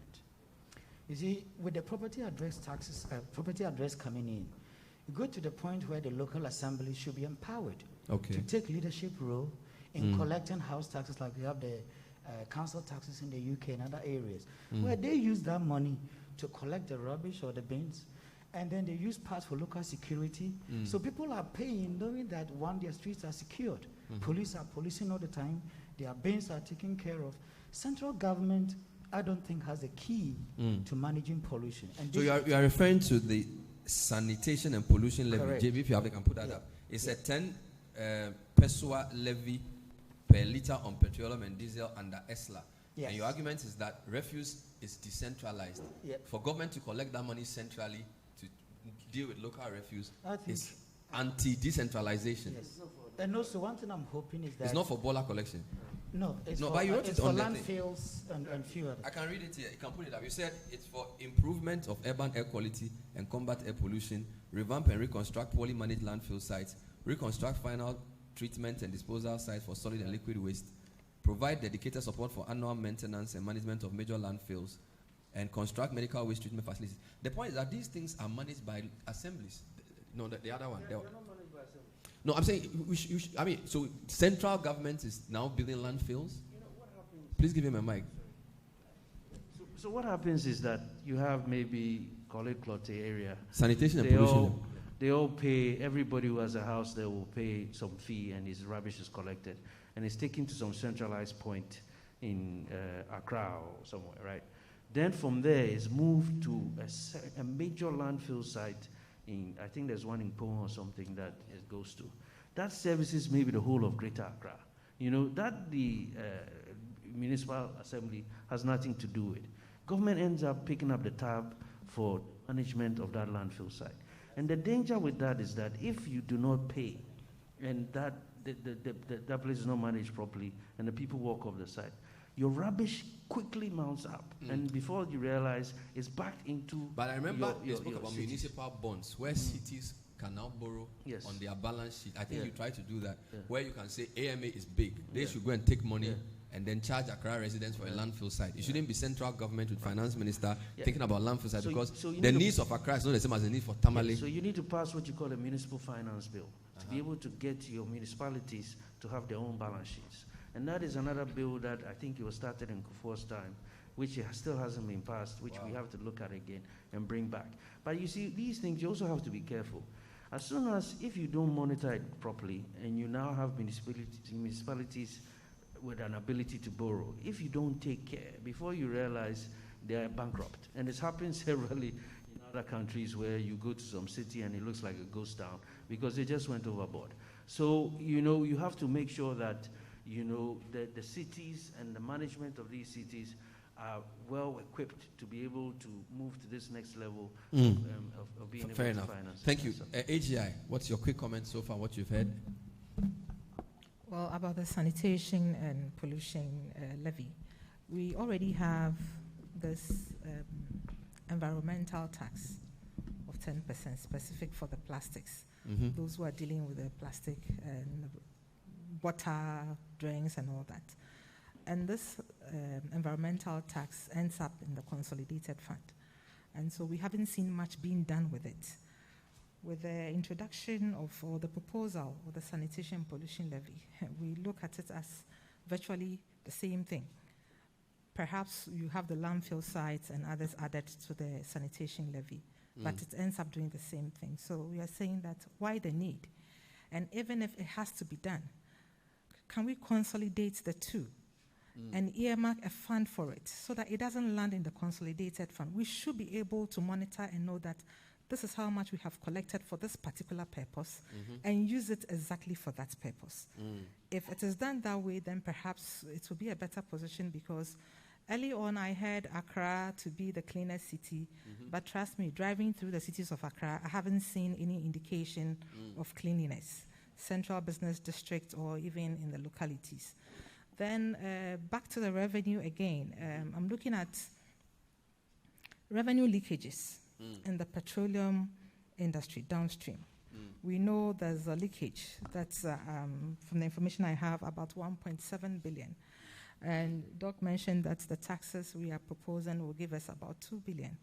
And so if we have leakages, what efforts is government making to plug those loopholes so that we don't necessarily need to come back and tax the citizenry and industries for more revenue to pay our debts and perhaps run the economy? Fantastic. Thank you very much. I'll take your reaction, and then I'll move to expenditure and debt. We're running out of time. It's 5:45. Thank you for staying. We will take some questions from you. So box your comments together in like nice consolidated way for me. Okay, thanks.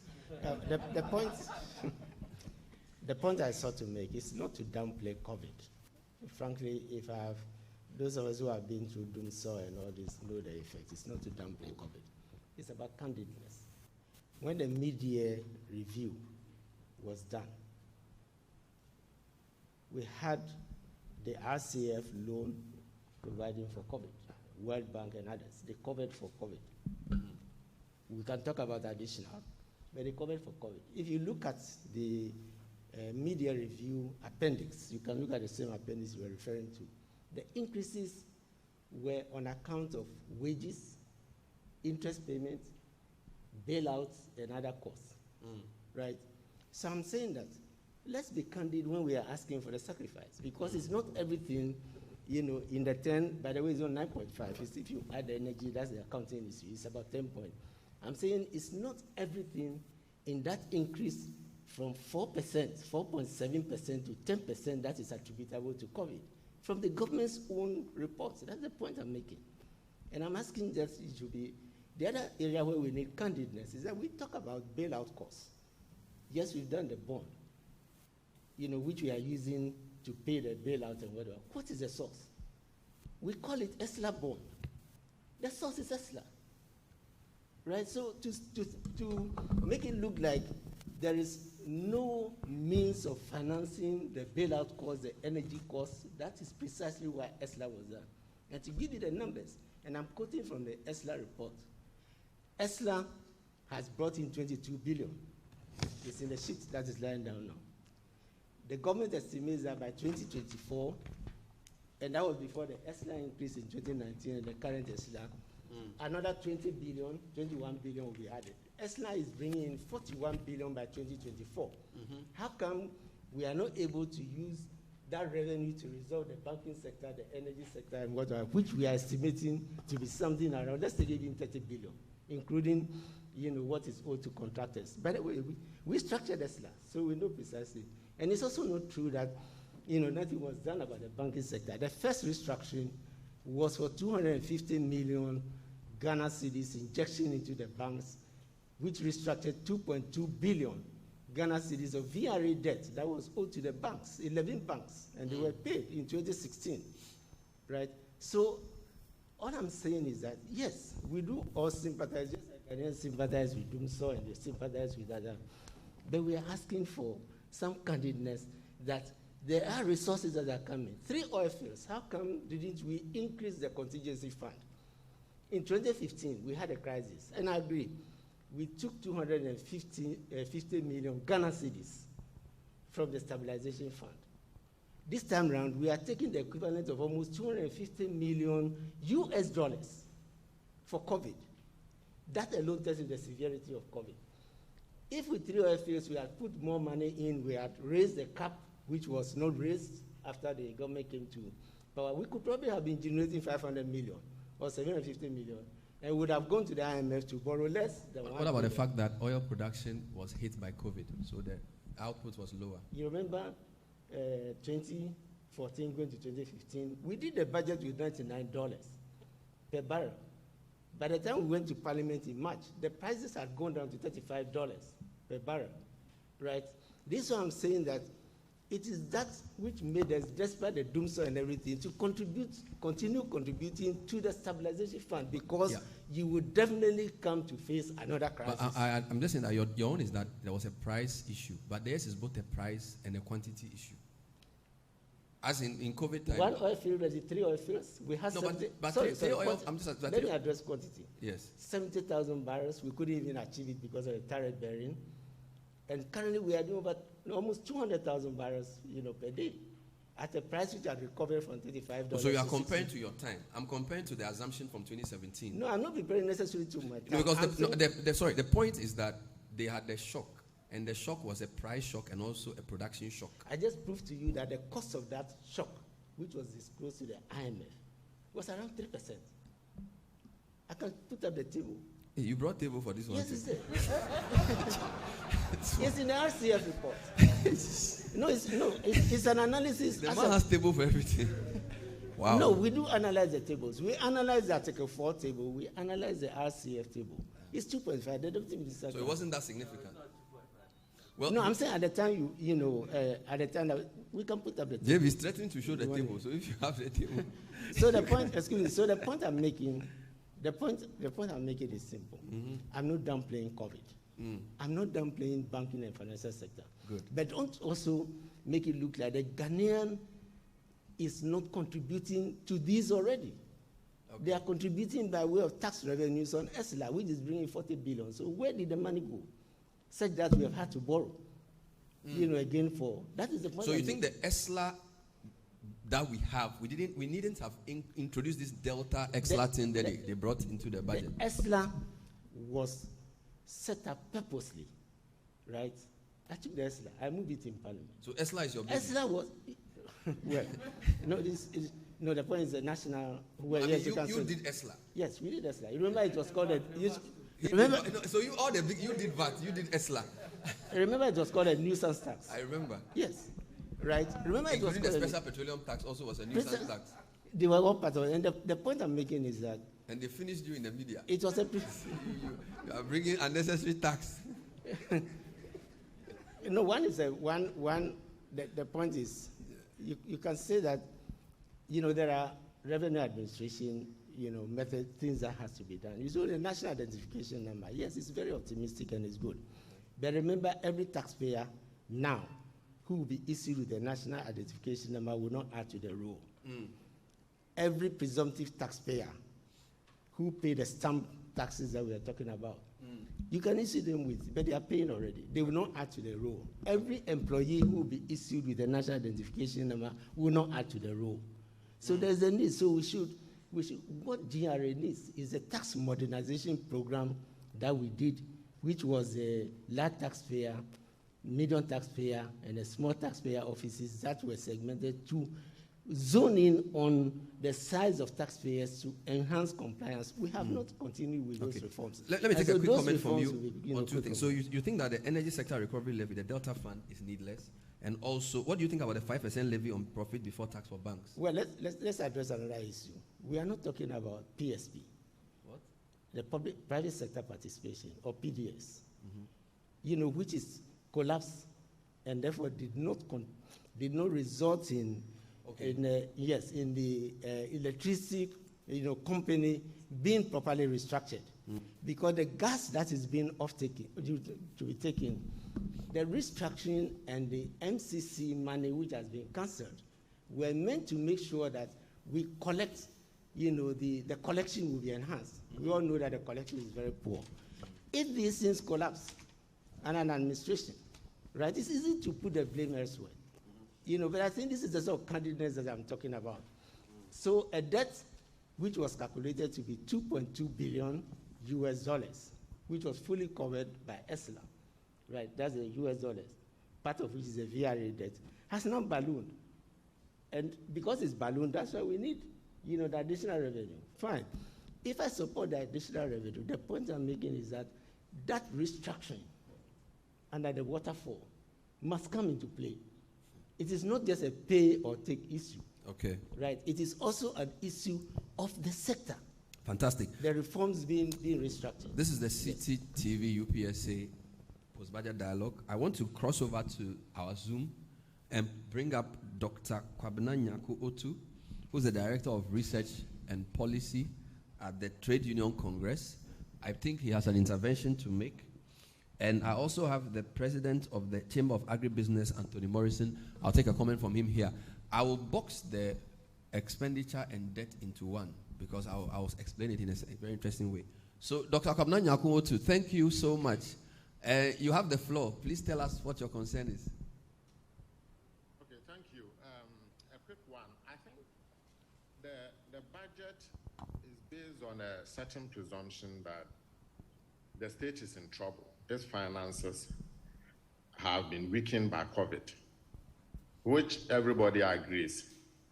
But the other end of the assumption is that Ghanaians are out of the wood and that we are now generating more income and there's a case for taxation of Ghanaians. We agree that the state finances are really, really not in a good shape. But we should also remember that those that lost their job have not fully recovered. There are still people who have a 50% pay cut, and they are still enduring that. We have not talked about the minimum wage for 2021. We have not increased the base pay. So all of us are in the wood. We are still not out of the woods. So for the state to think that to fix its own problem, it has to tax us raises a contradiction.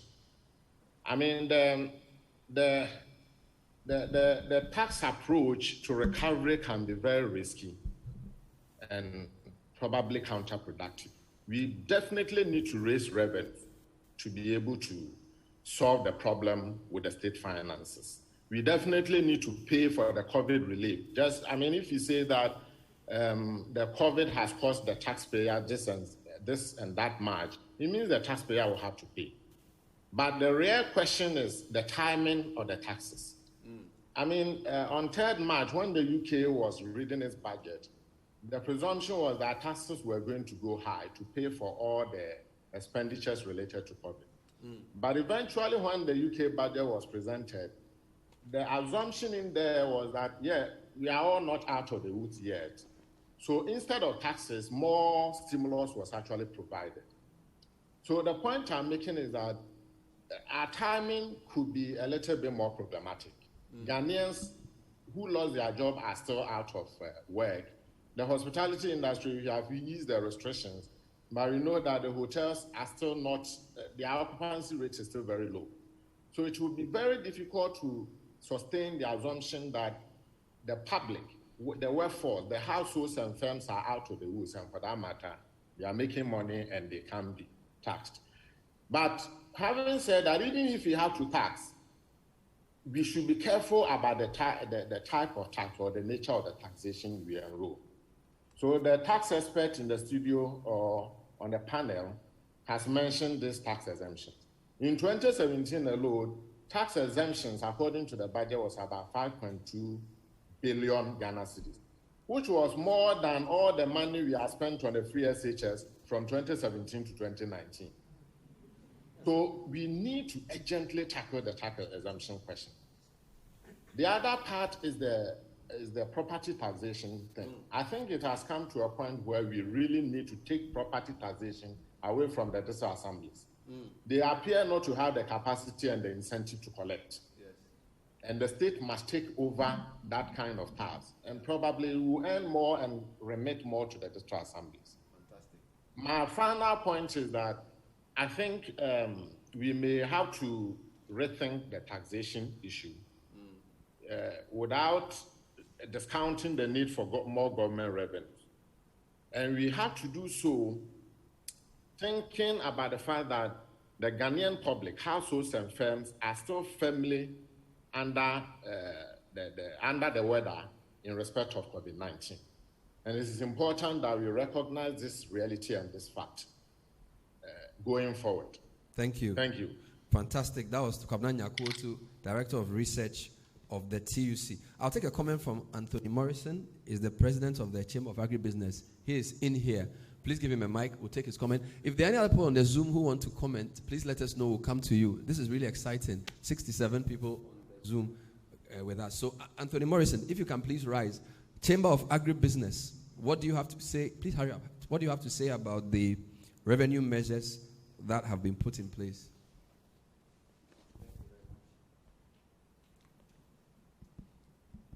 All right, thank you very much, Bernard.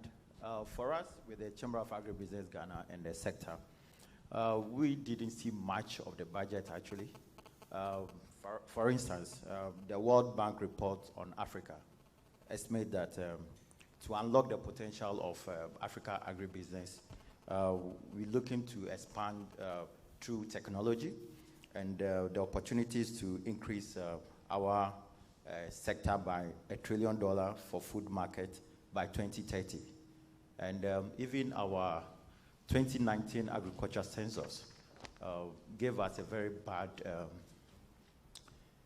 industry assessment that over 70% of our farmers still use rudimentary technology. Wow. So we were expecting to see government increase for technology adaptation. And of major concern is the fact that we still see major export of our metals, scrap metals. And if we are to see a major uplift of the agriculture sector, we need to start manufacturing the simple agriculture tools. Which materials are we going to use if we continue to export scrap metals? And this is the bedrock for the likes of China and India, and that has pushed them where they are. Simple tillers, simple pruners, and accessories are made. And this is the time we need to take the bull by the horn. When the COVID came, it was the agriculture sector that pushed the industry. Everybody was talking about build your immune system, eat good food. We import majority of our seeds, vegetable seeds, from other European countries and China. We import fertilizers and no strategic conscious effort to promote organic farming, where we can use our leftover waste from the cocoa sector, cashew, pineapple, and mango to build a very strong agriculture, non-chemical based fertilizers. So we need to see how we can strategically push homegrown solutions, because that is the only way. If you look at the big industries, they make a lot of billions, and the PFJ elements within the budget, over 70% are all into the foreign hands, which is not really supporting us. So we need to take a very strategic effort to make sure that we protect government. But Bernard, my question to you. Oh, it's okay. You've said just last one. Can you say all this and not ask a question? We were expecting to see a special purpose vehicle for agriculture financing within the COVID era. Other sectors like tourism got it, but agriculture got nothing. Thank you. A special purpose vehicle for agriculture financing. You were expecting to see that. Thank you very much for the question. Is there any comment on the floor as well? Because I feel it will be useful. So please move across. Tell us your name. Madam, please rise and we'll take your comment. And whilst we're at it, I want you to study this chart, because City Business Desk put this together. This is the difference in your emphasis on your flagship programs. Your road infrastructure, you've targeted and spent 1.2 billion last year. The money is coming down. So this is actually a reflection of your priority. We'll ask you a question on this. This is what we found from your budget. We'll take a question on that. We also know that 90% of your tax revenue is going into 2 line items. You're paying interest on debt, and you're also going to pay salaries. You haven't even allocated MDAs what they should do. The money is finished. Those two pay. We'll talk about that. Madam, please, you have the floor. What's your name? Hi, my name is Grace Roland. I'm a final year student at UPSA. And through the grace of the management and the Vice Chancellor of this school, I'm under the scholarship fund. Wow. And I want to actually use this opportunity to ask concerning the COVID. The Honorable made mention of how money was taken for the IMF to tackle the COVID issues. So my question is, if money was already taken to tackle the COVID issues, why do we still have to increase taxes? Why do we still have to introduce new taxes to take care of expenditure? Because money was already taken, so why should we still put burden on Ghanaians to pay more money for money that was already taken to tackle COVID issues? That's my question. You've already justified the scholarship. So they'll increase the scholarship. That's a very powerful question. Thank you. Thank you very much. Any more? Yes, sir. Okay, thank you very much. My name is Joshua Eboa, student of UPSC. There was an argument about debt. And someone quickly said even America owes. So I did a little research and I realized that they owe to their central bank. So I want to ask the Deputy Minister of Finance and the former minister, is it feasible in Ghana that instead of borrowing outside, we can borrow from our central bank? Because that's what USA, based on the research I did, they do. And also the Office of the Special Prosecutor, I realized that the provision for the staff strength has been reduced to 2 employees. In 2020, it was 251 employees. So what has changed? Is it the complaint that there's too much? If there's any arrangement regarding that, I would like to know. Thank you. So let me just get a question. You're saying U.S. borrows from their own central bank. Why we don't do that? That's the question you're asking. Okay. But you don't forget that US, they use only dollars, but we use cedis and dollars. So the dollars we borrow is the US central bank that issues it. So I'm sure he will address it, just to let you know. And then the issue of special prosecutor, staff strength reduced. Very key question. Is there a question? There's already SPV question. There's a question from you as well. Okay, thank you. My name is Gladys Nabiu, a lecturer from the Department of Banking and Finance. Great. When the government representative was talking, he made mention of debt, and then he was trying to link that to revenue or cash flows. Looking at the budget that has, the budget allocation that has been portrayed on the portrayed over there, the question that I want to ask is, how are those going to be financed? If it is financed through borrowing, borrowing is not bad. But how much cash flows are going to come from these to finance those borrowing? And like the gentleman said, if you are borrowing from internal sources, no problem. If you are borrowing from external sources, no problem. But the question is, if in Europe they can borrow above 100+%, you match that to their fiscal balances, and they are performing far better, close to a balanced budget. What makes us borrow to that extent, and yet our fiscal deficit keeps piling? So that is my question. This one is a session B question. Hey, Charlie, this is serious. I think we should stop the questions for now. It's okay. You want to add to the question, or you want to answer? You have to answer, because this one. So please answer that question. The question from the gentleman, the first one, you can answer it, because he's basically asking historically why we can't behave like the Americans, and we are only borrowing externally and internally. He's saying Americans borrow from their central bank. And that question is to both you and Charles. So please deal with that. And then your question has to do with question on staff strength of special prosecutor. You got COVID money. Why are you still borrowing, collecting tax to? And then why don't you have an SPV for agribusiness? So, Doc, you want to deal with your colleague's question briefly. Please give the mic to her. Then I'll take Seth, because his answer will be short. Then I'll take yours. Yeah, I think that has to do with the purpose for which we use the borrowing for. I mean, if you borrow and you don't invest to generate income, to pay back the loan, but rather use what you have borrowed to pay the interest on the loan, then you are stuck in this vicious cycle. You want the government to explain. You don't want your colleague lecturer's answer. Okay. Please give the mic to the government. So I'm just saying that it has more to do with the purpose for which the loan is used for. Like you said, having high levels of debt is not necessarily a bad thing. The problem is what the debt is used for. Thank you. I guess I couldn't dodge that one. So you have to answer. You know, it's a very good question. And first and foremost, most economies run a deficit economy, where their expenditures exceed their revenues. The question is, what is your deficit in terms of as a percentage of GDP? And what is that comparative to your growth, your GDP growth rate? So, in the last 3 years, between 2017 to 2019, I think in 2017, our GDP growth rate was 8% or 8 or something.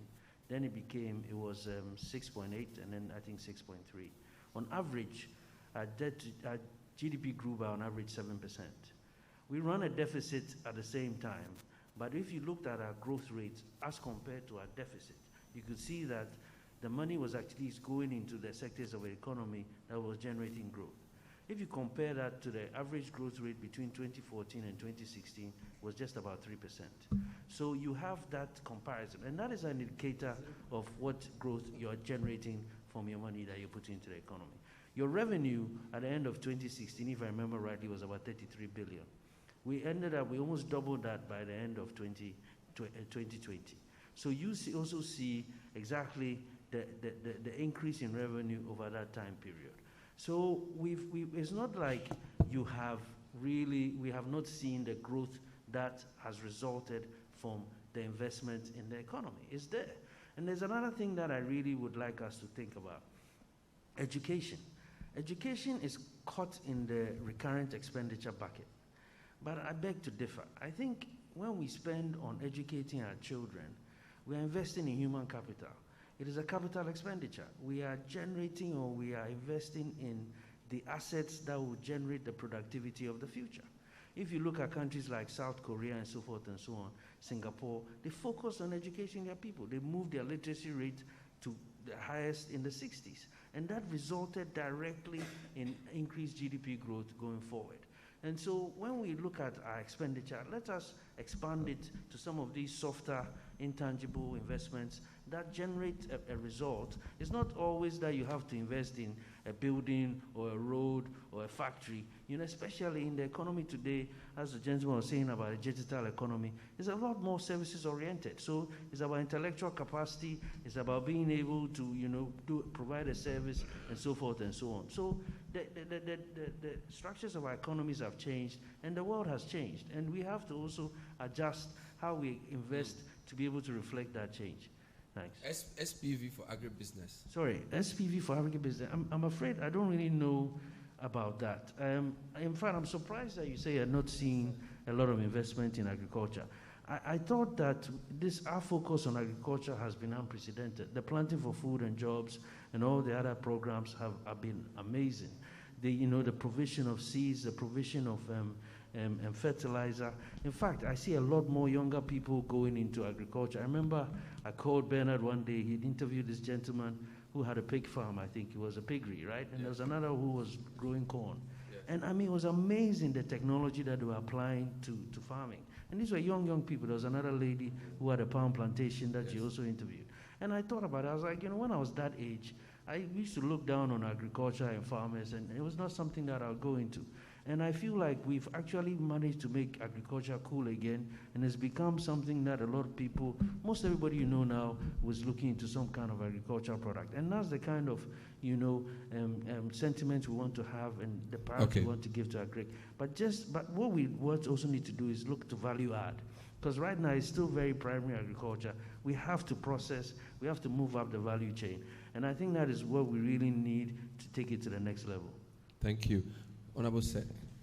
Yeah, okay, quick one. One of the vehicles that was established, is the Exim Bank, and it's for agribusiness. Okay. Because the purpose of the Exim Bank is to provide guarantees and credits geared towards exports, agribusiness and exports. And the model which we have, our best Exim Bank in Ghana actually is the Cocoa Board.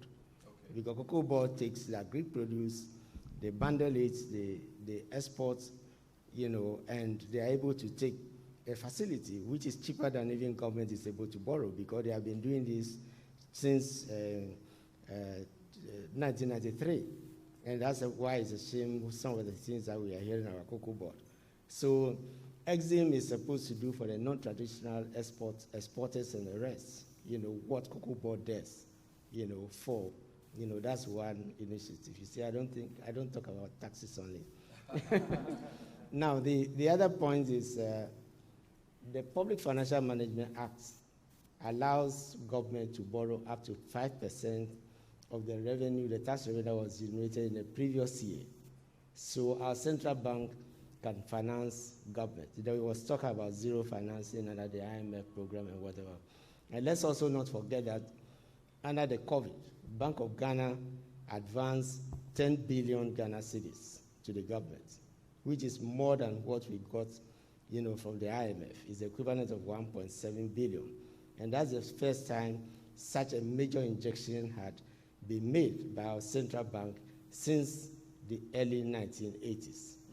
Right, so the central bank has a role, but if you do it in excess, particularly those who would record the monetization, of the economy, which led to the 50th Ghana cedi exchange saga, it was to mop, cash that had been put excessively into. Let me ask you a question as a follow-up.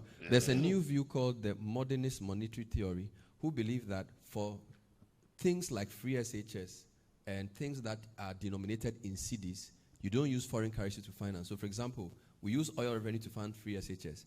If the food we are giving the students and the materials we use for free SHS are all local, the money you raise from oil should be used to buy inputs for manufacturing. But the central bank can give or create money for local, because they're saying if a country sets its own interest rates and has its own currency, there should be no limit to how much it can borrow domestically. They will borrow domestically. Yeah, no, they're saying that. I'm not saying we don't borrow domestically. They are saying that if you have a program like Free SHS, which is a higher expenditure program, look at it, you spend 2.4 billion cedis, the US equivalent. You used oil money, which is foreign currency, to do it.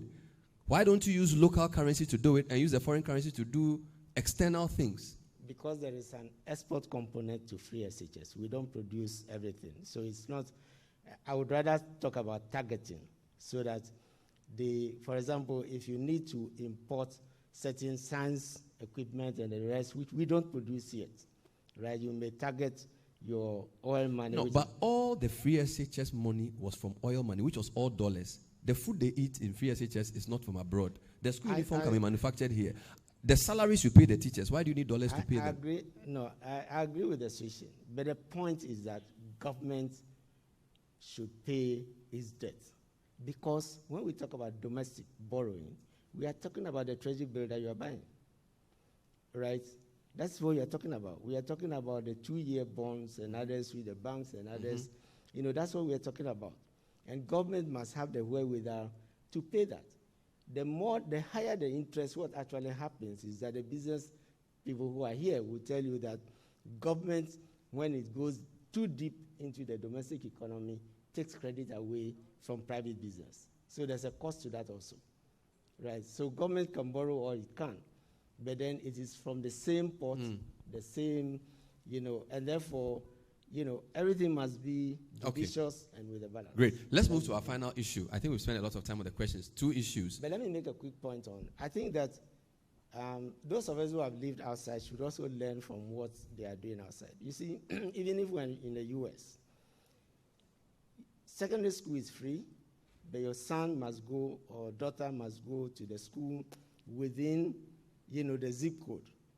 And they can either bike to school, they can be bused to school, and it minimizes the cost of education because there's nobody. It's in proximity. And that is why the logic is to take the e-schools and the other things into the community. so that we can reduce the cost of boarding, the cost of other, so that's the strategy. We're learning from the US, UK, and others. Well, if you want to take your child to a boarding school, you have to. It isn't that they don't have boarding schools, they don't have those elite schools, right? Now then, for those who do well from those communities, you put a bursary or a scholarship, in place to support them. Okay. So we must find a smart way of doing everything and lowering costs. Otherwise, eventually, it is a debt that is going up. Fair enough. I wanted to come to the expenditure, but there are so many comments coming through on Zoom and our video chat. So I'm just going to read them out. You don't have to answer all, but at least you need to know what people are thinking and asking. So here are some of the questions coming in. Please, in situations like this where the world has been hit by a pandemic, an economist and the various schools of thought will tell you that tax your consumption to keep the economy running. That's what you see Biden doing by pumping 1.3 trillion to sustain the economy. I don't think I understand your point. Or you should not tax your consumption to keep your economy running. That's what you're trying to say. This is from Desmond Ejako. Please, I'd like to find out from the rep from the Ministry of Finance to confirm that the ordinary Ghanaian is to pay for what they are enjoying during the critical time of COVID. Is that what they are saying? So basically saying that is your tax meant to pay for the free things you gave them during COVID? Take note of that. Interesting combination. Bernard, please ask the former finance minister his thoughts on measures government can put in place to improve the collection of property tax and the taxation of businesses in e-commerce.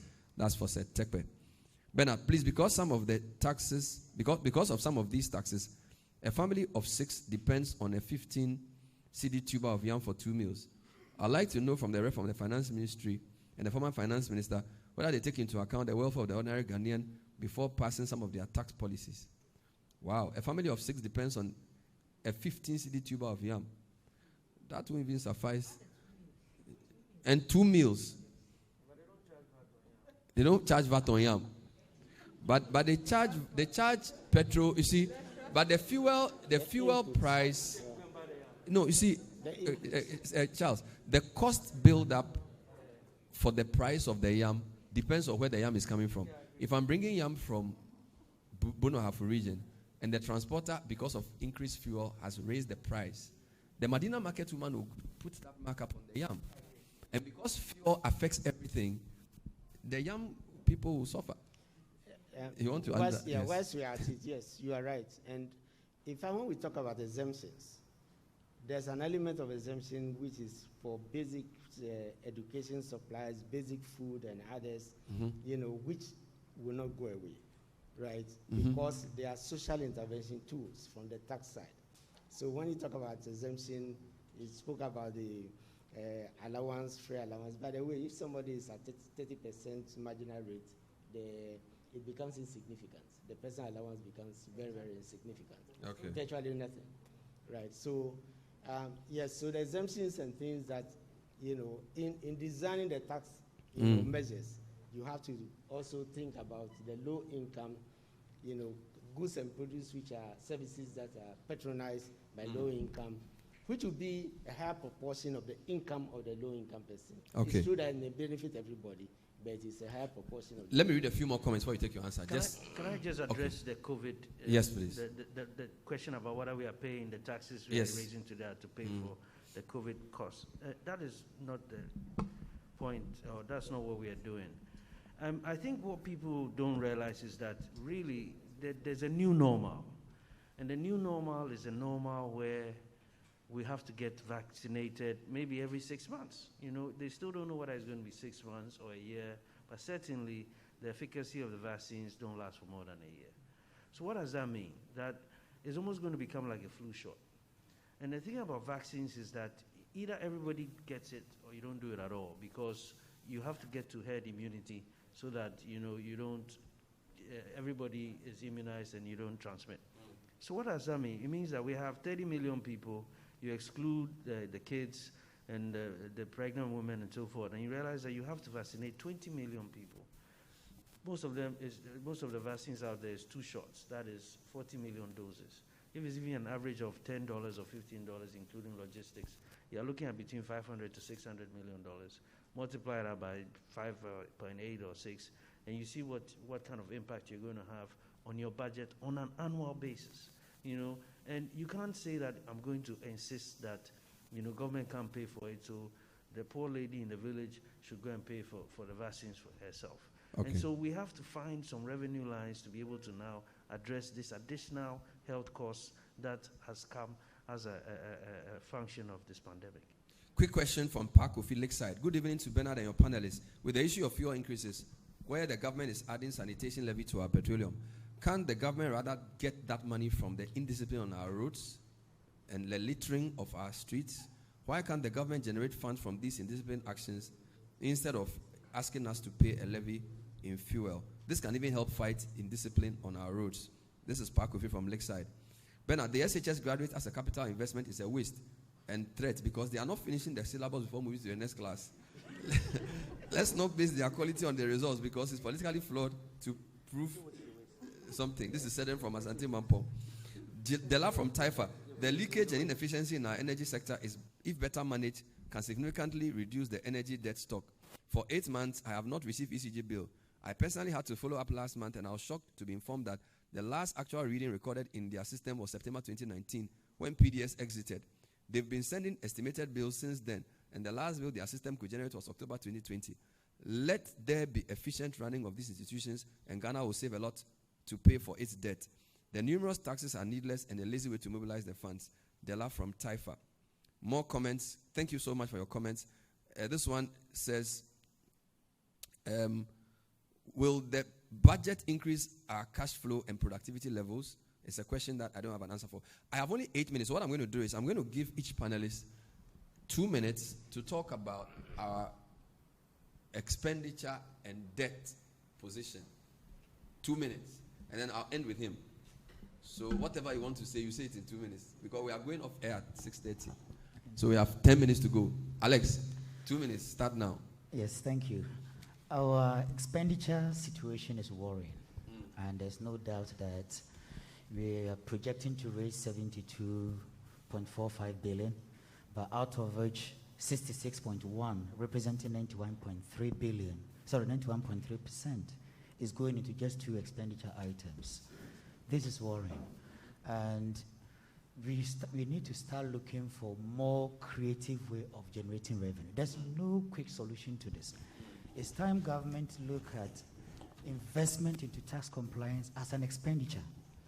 Investment into creative taxation as an expenditure that, like any other area, that needs to be invested in for the better of tomorrow.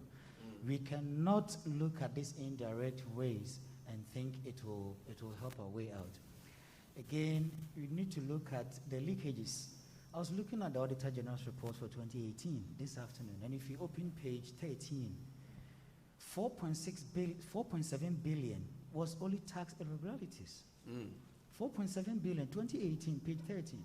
So you ask yourself, you're actually losing 4.8 billion because of administrative errors or people not doing what they're supposed to do. So how do we tackle leakages in the system? Somebody mentioned the ECG. It's a typical example. I came from the UK 2 years ago. In my property for 2 years, nobody came there. It was only the time when I was moving, when the landlord said, you have to settle the meter before you go. Until I went to chase them, and I was begging them for them to send the bill. And why should this keep happening? So to me, the time is right. Let's sit down and also involve the non-conventional partners. Okay. Here I'm looking at the churches, the mosques, that it's time they start preaching the need for everybody to contribute. We cannot borrow our way out. I don't think the government hates us that much that you want to impose taxes. But desperate situations call for desperate measures. It's time for us all to get involved and get to know that nobody will solve Ghana problems except us. Fantastic. And if you keep borrowing, this future will be bleak for us. Thank you. Dr. Mariam Kries, you have the closing words. Okay, thank you very much, Bernard. I think that our expenditure does not reflect our current priorities. We need to invest more in capital to fuel the needed growth to put us back on the growth trajectory that we want to be on. Debt to GDP as it stands is not sustainable. We need to, as a matter of urgency, look at how we can mobilize more revenue so that we stop relying on debt as a means to finance our deficits. Fantastic. I love that. Thank you. Let's come to Mrs. Siama Boaji. Okay, thank you. So when it comes to the expenditure, debt, and then we go through the cycle again of raising revenue to service them. We all know it hasn't been so good. But what we would want to say as industry is that the expenditure should be channeled into projects that industrialize the nation. Nations have grown through industrialization, and it hasn't grown through just commerce.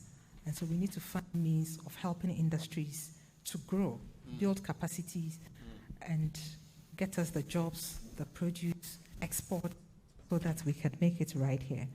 Apart from that, I'm looking at transportation. If you look at our transportation from even the ports, we do so much of road transport. Yes. I was really banking my hopes on railway, but I haven't seen much being done. And in the budget, I see maintenance of railway. And I'm asking myself, where is the railway for it to even be maintained? Our roads are so bad because of these tracks. And then we are asking for road tolls. Can we fix the railway so that we take the traffic off the roads onto the rails and make transportation of goods cheaper than it is? And since we are not going to have any final thoughts, I'd like to also mention that there is the agenda of having a development bank for industries, and AGI is very excited about that. So we expect to see this development bank come into being, and the question is when is it coming? Finally, we want to say that we need sunset clauses to some of these taxes that are coming up. If indeed they would be coming up, when, for how long are they going to be in force? Special imports levy, stabilization tax has been there. Initially, it was for a certain period, but it's gone beyond that. And so we need sunset clauses for some of these. Energy debt recovery in our fuel has been there for almost 20 years. Exactly. And finally, I think that if you look at it in a certain dimension, we say government ends up contradicting itself. Yes, government has plans. Government is trying to help industries build and all that. But then when these taxes are thrown back, you ask yourself, are we not contradicting ourselves of the agenda we are propounding? And as a member coming from the automobile industry, I'd like to put this across. Our customers do not have enough to spend on even their vehicle repairs. But when we are repairing vehicles, we sell spare parts over the counter at flat rate, 3%. Now let me say 4%. And then when the same spare part is used through the workshop to fix a vehicle, we charge 17.5%. And so what is happening is that customers would rather prefer to come and buy the parts over the counter, go to a wayside and fix the vehicle, instead of fixing it in your workshop, because the fact that there's a service incidental to the part, you end up paying 17%, which makes our services more expensive. So, Charles, take a look at it while we are here. This one is a direct one. Direct. Thank you. Thank you. Thank you. Honorable Tekpe, and then the minister will end. Yeah, thank you very much. I'd like to point out, we are talking about a certain percentage of revenue. Let's remember that that is gross revenue. Before Get Fund allocation, DACF, IGF, and others are paid out. So in actual fact, we are talking about a proportion of those two items taking far more than when you compare them to gross revenue, because the gross revenue is not available for you to meet those expenditures. And what it means is that we are borrowing, or we started borrowing to pay for those two items, for the cost of running government offices, and for capital, and then repayment of past debt. Right? So this is a scenario. The dictum has always been that you must be able to cover your recurrent expenditure from your domestic expenses, so that when you borrow, it's for capital, and then you can recover, from the investment, either the direct investment like Terminal 3, what we did with Terminal 3, airport tax being backstopping, or the port dues and others backstopping for the SOEs. And then for education and health, those are the ones you put on the budget. So I think the fiscal situation is riskier than just comparing those numbers, those two expenditures and others, to the gross revenue or the gross tax, is something which calls for. Now, another trend which I find quite dangerous is comparing ourselves to advanced countries. In fact, many advanced countries are paying zero and it's sometimes negative interest rates, on their debt. They are able to pay 2%, 4%, and therefore, to give an example, if Ghana borrows 100 and the interest rate is 20%, 8%, or whatever, it means that it's 8 cedis. If that other country, which is efficient, and that's what we should drive at, borrows the same 100 and pays 2, their cost of debt service is 2, not 90. So I think that, it might lead us to a very dangerous, situation if we think that Japan is able to borrow above 100%, and the UK and the US and others. No, we are not in that league. Monkeys play by sizes. If we are able to reduce, and this is where I come from, they started from somewhere. The rationale was that oil revenue is new to the budget, and therefore you can use it to start tackling some of the problems that you have, which is stabilizing the buffers I spoke about. But another one in relation, that's for the budget. Another one in relation to debt was a sinking fund. In fact, Ghana used $550 million of its own oil revenue to pay the first sovereign bond, which was $750 million. It was only $250 million that was, $200 million that was, and in fact, $200 million of that amount was actually left in the sinking fund, and it was used to pay down the first sovereign bond, on October 4th, 2017, by the current administration. That is why you see the rate of borrowing going down. It is hard work. If you think only about consumption, you think about political priorities and whatever, you would never get that solid fiscal stance to be able to go to the market. As a result of which, we started buying, going to the markets to be. So I'm saying that we must have a whole balanced approach. If you borrow to finance a deficit, which is consumption, your borrowing is financing consumption. But if you borrow, you are able to cover your consumption and you borrow for capital, then you are making, progress. And so I think that, my call again is for us to revisit the purposes for which the Petroleum Revenue Management Act was established to address all elements of the budget. After all, 30% of the ABFA is going for consumption. So let us respect, the other ones. Thank you very much. We'll end with the Minister. Thank you. Thank you. I like that monkeys play in sizes. But, for me, I think sometimes we need to have aspirations and we need to have a target where we want to go. And, who you compare yourself to shows what direction you're going into. And that is how I've lived my life, and I believe that's how we as a people should live our lives. Now, the problem with our budget is that there are a lot of rigidities. So you have a lot of funds that are earmarked, which is what Mr. Tepo was referring to. So that's the differentiation between your gross revenue and your revenue that you have available for other things. And so before you realize you have to send something to DACF, you have to send to Get Fund, you have to do this. And so then you are left with very little. The two things that then take up the rest of your budget are your interest expense and your salaries. On the interest expense point, Mr. Tepper makes a very good point. Our interest rates are too high. Why shouldn't they be closer to a Japan or it comes down to fiscal discipline. If you are not disciplined in your expenditure, you're going to see your inflation rates up in the 20s and so forth like it was when we came into power. We brought it down to 10%. Interest rates were also in the high teens. We brought them down now to 14.5. So your cost of borrowing has gone down dramatically. And we are still focused on driving that down because there's no reason why we should be paying the kind of premium we are paying for our borrowing that, others are not paying.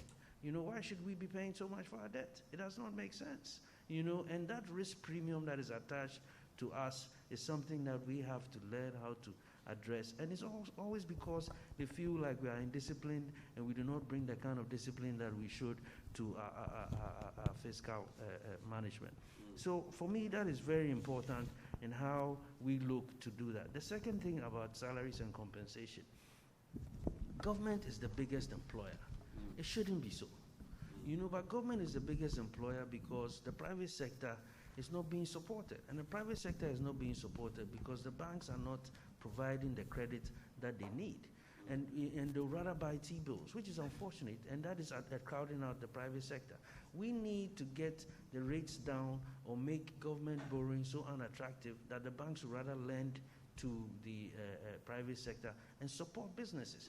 These businesses will in turn then now employ people and move them away from government.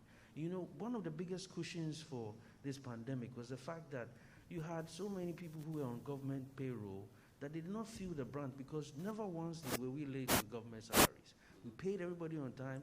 Nobody was given a 50% discount or anything, which was unfair to the private sector workers. The poor teacher who was teaching a private school, got laid off, had to go home, and was at home earning 50% less, And because you have that cushion, people don't really realize the true state of affairs. But because we don't have an unemployment insurance or a welfare net to support us and to provide some protection, everybody would rather go and get a government job because they know that at least they will not get paid off and they're protected. So you have, in my office, I have maybe 4 or 5 people sitting there and I look at them sometimes, could I do it too? But hey, people need to be employed, so we have to, look at the way the economy is structured and see how we can really support the private sector to grow so that you get to a point where government becomes irrelevant. And that is where we need to get to, where government is totally irrelevant and nobody even bothers about government because they're not the biggest spender, they're not the biggest awarder of contracts, they're not the biggest employer. You can't, big government doesn't work. And that's the way we need to be focused on and drive down the elements so we get there quickly. Thank you. Thank you very much. Please put your hands together for the panel.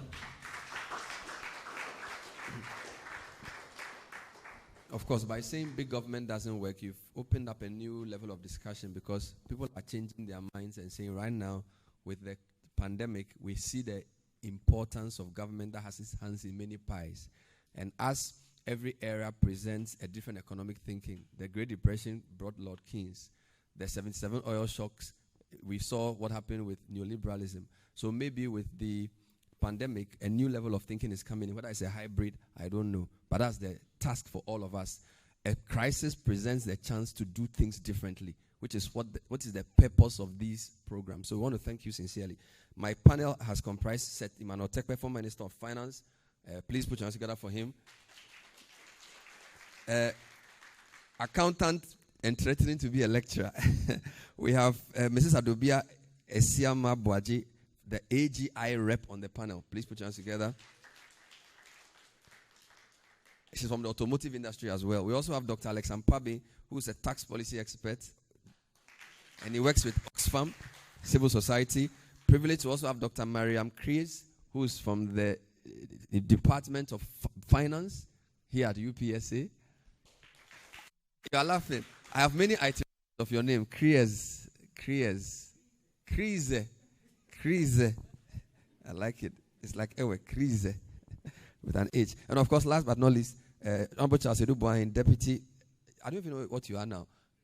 You President's rep at the Finance Ministry, even though the Finance Minister hasn't been vetted, so it's a bit complicated. But he's at the President's rep. Put your hands together for him. Thank you very much. Now, I want to go back to the podium, and then we'll close. We have 2 things to do. We will invite the VC or his rep to give us the closing remarks, and then we'll invite Ahmed Abdul Ramadan, who's one of our imams, to give us the closing prayer. So, VC should, Pro VC or registrar, or you start and end. So let's receive the registrar, Madam Wright, to give us the closing thoughts. Thank you. Good evening to everyone. I'm sure we've had an extremely insightful and thought-provoking evening. I'm sure as we all leave here tonight, the panelists have all given us a lot to think about. We all heard the budget reading last week, and many of the things that have been discussed today have allowed us to have an insight and an inkling into more discussions that can be had and more layers that can be peeled on the things that affect all of us every day about the budget. So we'd like to again thank all our panelists for the insights that they've given us today. And as all of us leave here, we wish everyone a safe ride home. And again, thank you to the panelists. Thank you to Bernard especially for your deft handling of this very difficult topic and making it very exciting for all of us this evening. Thank you again. Thank you very much. I also acknowledge the team that put this together. From the city side, we have Mrs. Vivian Kailoko, who's the head of news. Please put your hands together for her. You will see a lot of this in the news tonight. We also had Mr. J.B. Alote, who was on the committee. We formed a small committee from City and UPSA. Mr. J.B. Alote is the gentleman at the back, head of technical. Please put your hands together. Dr. Ibrahim Ahmed from UPSA. Dr. Ibrahim Mohammed. You like titles in Ghana. He was my TA, so he's still Ibrahim. Professor Ibrahim, thank you very much. Dr. Emmanuel Tufo. Where's Dr. Tufo? Dr. Tufo as well is on the panel. There was a third guy on the thing, but Dr. Raymond Jiwanu, thank you very much. So from the UPSA side, so it was a joint effort. So Vivian, JB, and where's Mr. Philip Achon as well, also on the city side. Thank you very much. And then there's another gentleman, Saeed Hussein. Please put your hands together for him as well. So this is the era of partnerships. So we had a couple of Zoom meetings. We put the program together. Thank you very much. We'll take a closing prayer from Imam Ahmed Abdul Rahman. They say you are one of the imams. You are not the chief imam. You are one of the imams at the place. Put your hands together for him. Alhamdulillah Rabbil Alameen. As we come to the end of this program, we thank God for what has been accomplished this evening. And then we thank God for all that our panelists have said. May the matters discussed here serve as a catalyst for moving this country forward and cause us to grow and advance in all areas of our lives. We pray to God the Almighty to bless each and every one of us here. We pray for this great university, all and sundry, that made this program successful. As we go to our various destinations, we pray for successful, peaceful journeys. Alhamdulillah Rabbil Alameen, Ar-Rahman Ar-Rahim, Maliki Yawmiddin. إياك نعبد وإياك نستعين اهدنا الصراط المستقيم صراط الذين أنعمت عليهم غير المغضوب عليهم ولا الضالين آمين. Thank you very much indeed. If there's item 13, UPSA will provide it. So please follow the VC for item 13. Thank you very much. We'll take some quick photos, group photograph before we go. Panelists, please come up. VC, please join us for a group photograph. Just a quick one in the front. Cameraman, quick group photograph. Committee members, please come for a photo. Vivian, Dr. Ibrahim, please line up here for a quick group photograph. So the first one is just the panel and the VC. Panel and VC, please. Panel and VC. Photographer, please, where are you? Yes, panel and VC will take a quick photo. Second one, committee members, panel and VC. So Dr. Ibrahim, get your guys. Vivian, please come. Panel and VC. Please be fast with the MC, of course. Madam. Yes.